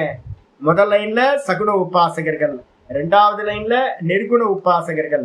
இந்த ரெண்டு பேருக்கு நடுவுல கே யோகவித்தமாக, எவர்கள் வந்து பாத்தீங்கன்னா யோகத்தில் ரொம்ப சிறந்தவர்கள், யோகத்தை நன்றாக அறிந்தவர்கள், பெஸ்ட் யோகத்தை தெரிஞ்சவங்க யாரு அப்படின்னு கேள்வி கேட்கிறார். யோகத்தை அறிந்தவர்களில் வித்தமாக, தமப்பிரத்தியம் வந்து பாத்தீங்கன்னா ரொம்ப ஸ்பெஷலா போடுறோம், ரொம்ப பெஸ்ட். யோகவித்து தமாக, யோகத்தை அறிந்தவர்கள் மத்தியில் யாரு வந்து பாத்தீங்கன்னா பெஸ்ட், த பெஸ்ட் யாரு? சகுன உபாசகர்களா நிர்குண உபாசகர்களா அப்படின்னு கேள்வி கேட்டாச்சு. பாஷ்யத்துக்கு வந்து ஏவமிதி முதல்ல ஆரம்பிக்கிறதுல ஏவம் சதத யுக்தாயே இருக்குல்ல, அந்த ஏவம்னா என்ன சுவாமி அப்படின்னு கேட்டீங்கன்னா ஆச்சாரியர் சொல்றாரு, ஏவமிதி அதீதானந்தர ஸ்லோகே உக்தம். அதீத அனந்தர ஸ்லோகே உக்தம். கடந்து போன அத்தியாயத்துல கடைசி ஸ்லோகம் பார்த்தோம்ல, மத்கரும கிருத் மத்பரமோ மத்பக்தக சங்க வரிச்சிதக நிர்வைர சர்வபூதேஷு அப்படின்னு வந்து பாத்தீங்கன்னா கண்டிஷன்லாம் சொல்லிச்சு பாத்தீங்களா. அந்த கடைசி அத்தியாயத்துல கடந்து போன அத்தியாயத்துல கடைசி ஸ்லோகம் தான் அதீதானந்தர ஸ்லோகே உக்கம். சொல்லப்பட்டது எதுவோ அந்த அர்த்தத்தை பராமரிஷதி, அதை தழுவுவதா இந்த ஏவம் சப்தம் இருக்கு. அப்ப ஏவம்ன்றதுக்கு அர்த்தம் கடைசி ஸ்லோகத்துல சொன்ன மாதிரி மத்கர்ம கிருத் இத்தியாதினா, மத்கர்ம கிருத் என்ற ஸ்லோகங்கள்ல சொன்ன மாதிரி இருக்கிறது தான் ஏவம். இந்த விதமா ஏவம் சததயுக்தாயே நம்ம எல்லாம் பக்தி பண்ணுவோம். எப்படி அப்படின்னா, நான் நேற்று தான் யோசிச்சேன் கோயில் உட்காந்து, கோயிலுக்கு வர்றதுக்கே வந்து பாத்தீங்கன்னா நிறைய பிளான் பண்ண வேண்டியிருக்கு. டெய்லிலாம் கோயிலுக்கு போறவங்களுக்கு தான் பாக்கியமே இருக்கிறது நிறைய பேருக்கு. அவையார் சொல்லும் போது சொல்றாங்க, கோயில் இல்லாத ஊர்ல குடியிருக்காது. ஏன் அப்படின்னா ஆலயம் தொழுவது சாலவும் நன்று. படிக்கும் போதே சொல்றாங்க டெய்லி கோயிலுக்கு போகணும், பக்தி பண்ற பக்தி பண்ணியே ஆகணும். நம்ம என்ன பண்றோம்? பிளான் பண்றோம், வாரத்துக்கு ஒரு நாள், மாசத்துக்கு ஒரு நாள், நிறைய பேருக்கு வருஷத்துக்கு ஒரு நாள். நிறைய பேர் பார்க்குறோம் சாமிகிட்ட போய் என்ன பண்ணணும்னு நிறைய பேருக்கு தெரிய மாட்டேங்குது.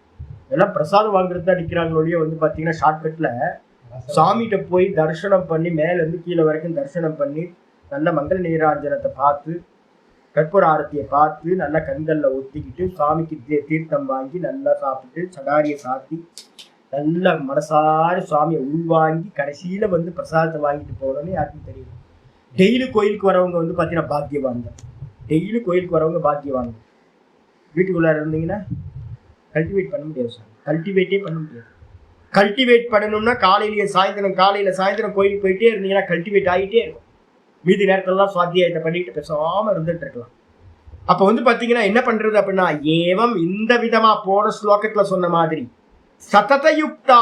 சதயுக்தான என்ன அர்த்தம் தெரியுங்களா? சததம் அப்படின்னா தொடர்ந்து அப்படின்னு அர்த்தம். சததம்ன்றதுக்கு அர்த்தம் கண்டினியூஸா, நைரந்தரியேன இருக்கா. ஞாபகம் இருக்கா? அபியாசத்துக்கு சொல்லும் போது யோக சூத்திரத்துல ஞாபகம் இருக்கா? யோக சூத்திரம் படிச்சவங்களுக்கு எல்லாம் தெரியும் என்ன பண்ணணும். இந்த மனசை நிரோதம் பண்ணணும் அப்படின்னா கீதையிலையும் சொல்லியிருக்காரு. 6வது அத்தியாயத்துல யோக சூத்திரத்திலையும் சொல்லப்பட்டிருக்கு. அபியாசேன து கௌந்தேய வைராக்யேன ச கிருஹ்யதே. இந்த மனசை வந்து கண்ட்ரோல் பண்ணணும்னா அபியாசம் இருக்கணும், கூட வந்து வைராக்கியம் இருக்கணும். வைராக்கியம் திடீர்னா வராது. ஈஸ்வரன் இடத்துல பக்தி பண்ண பண்ண பண்ண பண்ண பிரசாதமா வைராக்கியம் வரும். அப்ப என்ன பண்ணணும்? அபியாசம் எப்படி இருக்கணும்? தீர்க்க காலம், நிரந்தரம், நீண்ட காலம் பகவானை சேவிச்சுக்கிட்டு இருக்கணும். பகவானை சிந்தனை பண்ணணும், ஜபிக்கணும், தியானம் பண்ணணும். தீர்க்க காலம், நிரந்தரம்ன்ற வார்த்தை இருக்கு. நிரந்தரம் என்ன அர்த்தம்? டெய்லி விட்டு போகாம பண்ணணும்.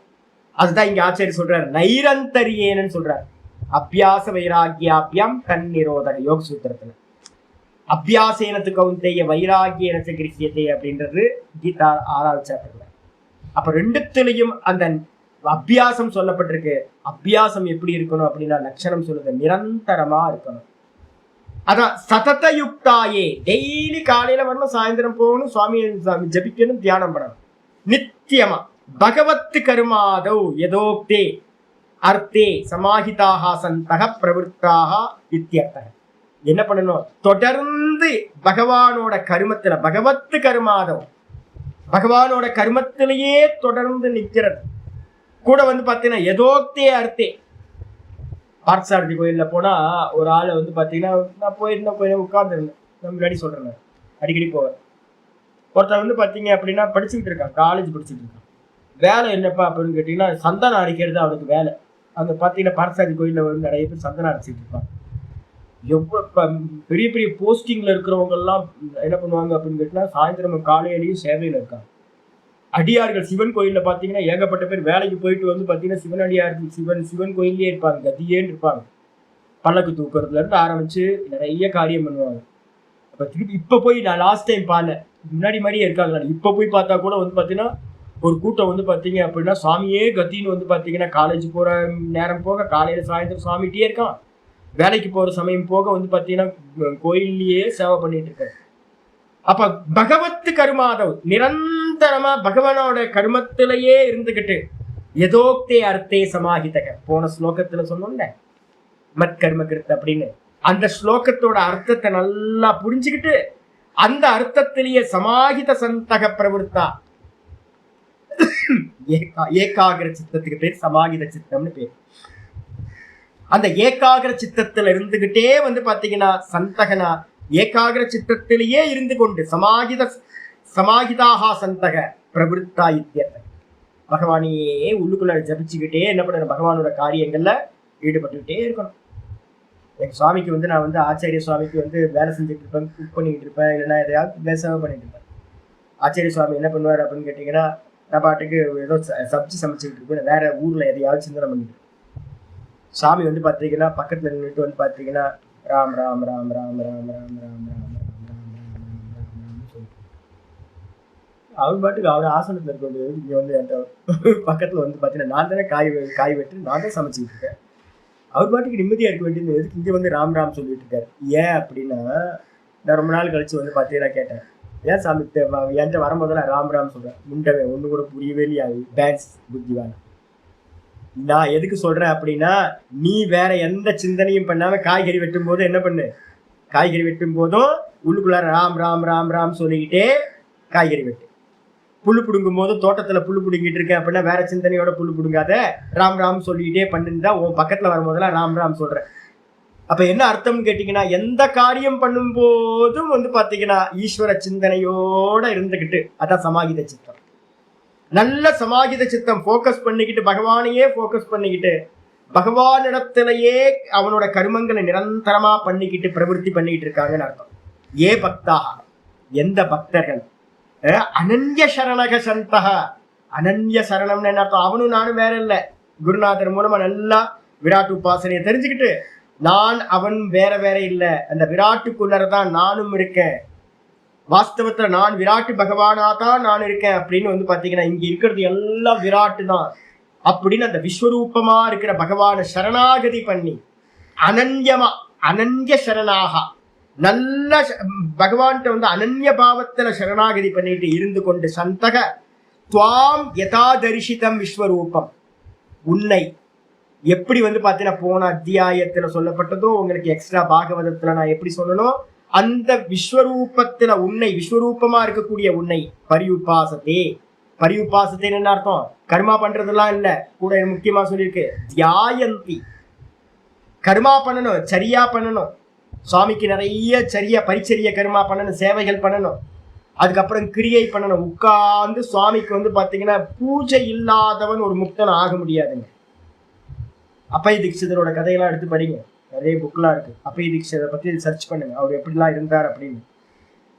விக்கிரக ஆராதனை வந்து பாத்தீங்கன்னா நான் ஏற்கனவே சொன்ன தொட்டு தொட்டு தொட்டு சுவாமியை பார்க்கும்போது உங்களுக்கு அதுல ரொம்ப பட்டுதல் உண்டாகும். சிவலிங்கத்தை தேய்ச்சி தேய்ச்சி நீங்க வந்து பாத்தீங்க அப்படின்னா நான் நல்ல அனுபவத்தை சொல்லிட்டு இருக்கேன். ஒரு தயிரையோ ஒரு பாலையோ, தயிர்லாம் போடுவோம். ஃபர்ஸ்ட் எண்ணெயெல்லாம் போட்டு எண்ணெய் காப்பு போட்டுருவோம். எண்ணெய் காப்பு போட்டுட்டு வந்து பார்த்தீங்க அப்படின்னா எலுமிச்சம்பழம் தயிர்லாம் பின்னாடி வரும். இந்த தயிர் போடும்போது என்ன ஆகுனா அதில் கொஞ்சம் புளிப்பு லைட்டாக இருக்குமா, அந்த தயிர் போட்டிங்கன்னா அந்த எண்ணெய் பசம் கொஞ்சம் போயிடும். எலுமிச்சம்பழம் போட்டிங்கன்னா இன்னும் நல்லா போகும். இது மாதிரிலாம் பண்ணும்போது வந்து பார்த்தீங்கன்னா என்ன இருக்கும் அப்படின்னு கேட்டிங்கன்னா தடவிங்க. சுவாமி அந்த சிவலிங்கத்தை வச்சு தடவிங்க. என்ன ஸ்பர்ஷம், வந்து சுவாமியோட ஸ்பர்ஷம்லாம் நீங்கள் நினைக்கிற மாதிரிலாம் இல்லைங்க. அந்த பிராண பிரதிஷ்டா பண்ணதுக்கு பிறகு வந்து பார்த்தீங்கன்னா சுவாமி உள்ள வந்துருவார். அது நீங்க தொடும்போது உள்ளுக்குள்ளார அந்த ஸ்புரணம் வந்து உங்களுக்கு உண்டா. அப்ப வந்து மடியில இப்ப கோயில்ல பெரிய சிவலிங்கத்தை பண்ணும்போது அந்த ஒரு பாவம், தட்சிணாமூர்த்தியை பண்ணும்போது, அம்பாலை பண்ணும்போது அந்த ஒரு பாவம். அதே வந்து பாத்தீங்கன்னா என் மடியில எடுத்து வச்சுக்கிட்டு சிவலிங்கத்துக்கு நல்லா அபிஷேக ஆராதனை பண்ணிக்கிட்டு அவருக்கு தொடக்கணும்னா சிவலிங்கத்தை நல்லா வந்து ஒரு வஸ்திரம் எடுத்து தொடக்கும் போதே நமக்கு எப்படி இருக்கும் அப்படின்னு கேட்டீங்கன்னா, விக்கிரகம் கல்லுன்னு தோணாது, சிவலிங்கம் கல்லுன்னு தோணாது. நமக்கு ஏதோ ஒரு குழந்தைய எடுத்து வச்சு நம்ம வந்து பாத்தீங்கன்னா நல்லா அபிஷேக ஆராதனை பண்ணி அதை தொடச்சி விடுற மாதிரி நல்லா தொடச்சி விட்டு அதுக்கு வந்து பார்த்தீங்கன்னா சந்தன தைலெல்லாம் தேய்ச்சி வாசனை திரவியெல்லாம் போட்டு அதுக்கப்புறம் வந்து பார்த்தீங்கன்னா நல்ல ஒரு திரிப்புன்றம் போட்டு அலங்காரம் பண்ணி ஒரு பொட்டு வச்சு இதை நமக்கு எப்படி இருக்கும் அப்படின்னு கேட்டிங்கன்னா உள்ளுக்குள்ளார அந்த ஸ்நேகம் வந்து பார்த்தீங்கன்னா நல்லா வந்துடும். அப்போ அந்த பகவானை வந்து பார்த்தீங்கன்னா என்ன பண்ணுறாங்க, நல்ல விஸ்வரூபத்தை வந்து பார்த்தீங்கன்னா நல்லா தியானம் பண்ணுறாங்க. சரியை கிரியை தான் பூஜைகள் எல்லாம். இந்த ரெண்டத்தையும் பண்ணதுக்கு பிறகு தியானத்துக்கு வந்துடணும், யோகத்துக்கு வந்துடணும். சரியை கிரியை யோகம். மனசுல வந்து பாத்தீங்கன்னா எந்த சிவலிங்கத்தை நான் கும்பிட்டணும், எந்த கிருஷ்ண விக்கிரகத்தை நான் ஆராதனை பண்ணணும். யோகராமர் ஒண்ணு இருக்கு. இங்க திருவண்ணாமலை மாவட்டத்துக்கு வந்தீங்கன்னா ஸ்பெஷலா நிறைய இருக்கு. என்கிட்ட கேளுங்க, திருவண்ணாமலைக்கு என்னைக்கா வந்தீங்கன்னா 2-3 நாள் தங்குற மாதிரி வாங்க. அற்புதமான கோயில் இருக்கு. யோகராமர் ஒண்ணு இருக்காரு. இங்க இருந்து ஒரு 30-40 கிலோமீட்டர்ல வந்து பாத்தீங்கன்னா நெடுங்குணம்னு ஒண்ணு இருக்கு திருவண்ணாமலை மாவட்டத்துல. வேற எங்கேயுமே இல்லாத ஸ்பெஷல் வந்து பாத்தீங்க அப்படின்னா யோகராமர் ரொம்ப விசேஷம். அந்த ராமரை பார்த்தீங்க அப்படின்னா அப்படியே மனசுக்குள்ளார உள்வாங்கிட்டு அப்படியே என்ன பண்ணணும், சேவை பண்ணணும், அதுக்கப்புறம் பூஜை பண்ணணும், அதுக்கப்புறம் ஓரமா உட்கார்ந்து அந்த சுவாமியை அப்படியே உள்ளுக்குள்ளார தியானம் பண்ணணும். சகுன தியானம் யார் இந்த விதமா பண்றாங்களோ அப்படின்னு இதோட நிக்குது. மீதி ஒரு பேராகிராஃப் ஆரம்பிச்ச முடியாது, நாளைக்கு பார்க்கலாம், மெதுவா பார்க்கலாம். இது வரைக்கும் சொன்னதை வந்து பார்த்தீங்கன்னா மெதுவாக கொண்டு வாங்க. இந்த சகுனம் நிர்குணத்தை நிறைய பேர் என்ன பண்ணிட்டாங்க, வேதாந்திகள் எல்லாரும் வந்து பார்த்தீங்கன்னா தியானம் பண்ணுறேன் அப்படின்னா உங்களை வந்து கண்டனம் பண்ண ஆரம்பிச்சுருவாங்க. புத்தியில புரிஞ்சுக்கிறதுன்றது இல்லை. உபாசனைக்கு பேரே என்னது, 2 விதமான உபாசனை. உபாசனைன்னு அர்த்தம் ஆச்சரியம் இங்கே போட்ட உபாசத்தைன்றதுக்கு அர்த்தம் தியாயந்தினே போட்டார், தியானம் செய்கிறார்கள் அப்படின்னு. அப்ப நிர்குணத்தையும் தியானம் பண்ண முடியும், அதுக்கு பேர் நிதித்தியாசனம். இப்ப என்ன பண்ணிட்டாங்கன்னா தியானத்தை எடுத்துட்டாங்க. ஒரு சுவாமி இங்க வந்து பாத்தீங்கன்னா வச்சிருக்காரு, என்னன்னா தியானத்தை விட ஞானத்தை பெரு. பகவத் தூத்துக்குடியில இருந்து ஒரு சாமி வருவார், பகவத் அப்படின்னு. அவர் என்ன பண்ணிட்டாரு அப்படின்னா தியானத்தை விடு ஞானத்தை பெரு அப்படின்னு. கேட்சிங்கா இருக்குல்ல, கேட்கறதுக்கு ரொம்ப அற்புதமா இருக்குல்ல. உட்கார முடியல என்னால வந்து பாத்தீங்கன்னா 10 நிமிஷத்துக்கு மேல உட்கார முடியல. அப்ப தியானம் முடியாதுன்னு தெரிஞ்சு போச்சு. அப்ப தியானத்தை விட்டுட்டு வந்து பாத்தீங்கன்னா ஞானத்தை அடை. என்ன கேட்சிங்க, எஃபர்ட்லெஸ் மெடிடேஷன். இன்னொருத்தர் வந்து பார்த்தீங்கன்னா போட்டார், முயற்சியே இல்லாமல் வந்து பார்த்தீங்கன்னா எஃபர்ட்லெஸ்ஸாக ஒன்றுமே பண்ண முடியாது. சாப்பிடணும்னா கூட கையெடுத்து முயற்சி பண்ணி தான் வாயில வைக்கணும். அப்போ வந்து பார்த்தீங்கன்னா எஃபர்ட்லெஸ் மெடிடேஷன், பாத்லெஸ் பாத். இன்னொரு சாமி பாத்லெஸ் பாத், தான் பாதையே இல்லாத பாதையா. இவங்க கூத்து வந்து பார்த்தீங்கன்னா சொசைட்டியில். அதனால இப்போ என்ன பண்ணுங்கன்னு கேட்டிங்கன்னா, இந்த அத்தியாயத்தை பதமாக வந்து பார்த்தீங்கன்னா கிரகணம் பண்ணிட்டு போகும். இந்த அத்தியாயத்தை உங்களுக்கு கரெக்டாக நீங்கள் பிடிச்சிட்டீங்க அப்படின்னா உங்கள் கர்த்தவியம் என்னன்றது கிளியர் ஆகிடும். நான் என்ன பண்ணணும், என்ன பண்ணக்கூடாது, கரெக்டாக அண்டர்ஸ்டாண்டிங் பண்ணிட்டு வந்துடுறேன். அதனால இது ரொம்ப முக்கியம். மெதுவாக போகும். நாராயண நாராயண நாராயண. ஓம் பூர்ணமத பூர்ணமிதம் பூர்ணாத் பூர்ணமுதச்யதே பூர்ணஸ்ய பூர்ணமாதாய பூர்ணமேவாவசிஷ்யதே. ஓம் சாந்தி சாந்தி சாந்தி. ஓம் ஸ்ரீ கிருஷ்ணாய பரமாத்மனே நமः. श्री कृष्ण कृष्ण कृष्ण कायेन वाचा मनसेन्द्रियैर्वा बुद्ध्यात्मना वा प्रकृते स्वभावात् करोमि यत् सकलं परस्मै नारायणायेति समर्पयामि. ओम तत्सत् इति परब्रह्मार्पणमस्तु.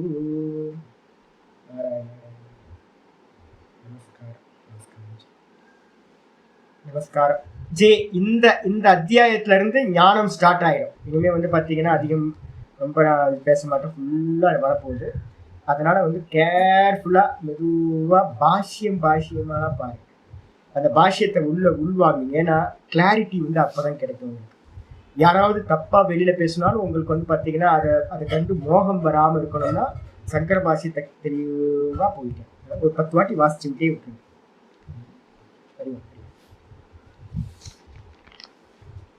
பிரம்மதேசம் திருநெல்வேலி பக்கத்துல அம்பாசமுத்திரம் பக்கத்துல இருக்கு. அங்கிருந்து ஒரு 5 கிலோமீட்டர் 4 கிலோமீட்டர் தான் இருக்கும் பிரம்மதேசம். யோகாம்பிகா இருக்கிறது வந்து பாத்தீங்கன்னா திருப்பெருந்துறை இதுல இதுக்கு பக்கத்துல இருக்கு. புதுக்கோட்டையில இருந்து அறந்தாங்கியில இருந்து போகும். திருப்பெருந்துறை ஒரு சாதகர்கள் கண்டிப்பா போக வேண்டும். பாப்போம் இந்த முறை எங்கேயாவது ஒரு மாசமாவது போய் ஏதாவது ஒரு வீடு எடுத்துக்கிட்டாவது அங்க போய் தங்கி பாடம் எடுக்கும். அற்புதமா இருக்கும். நாராயண நாராயண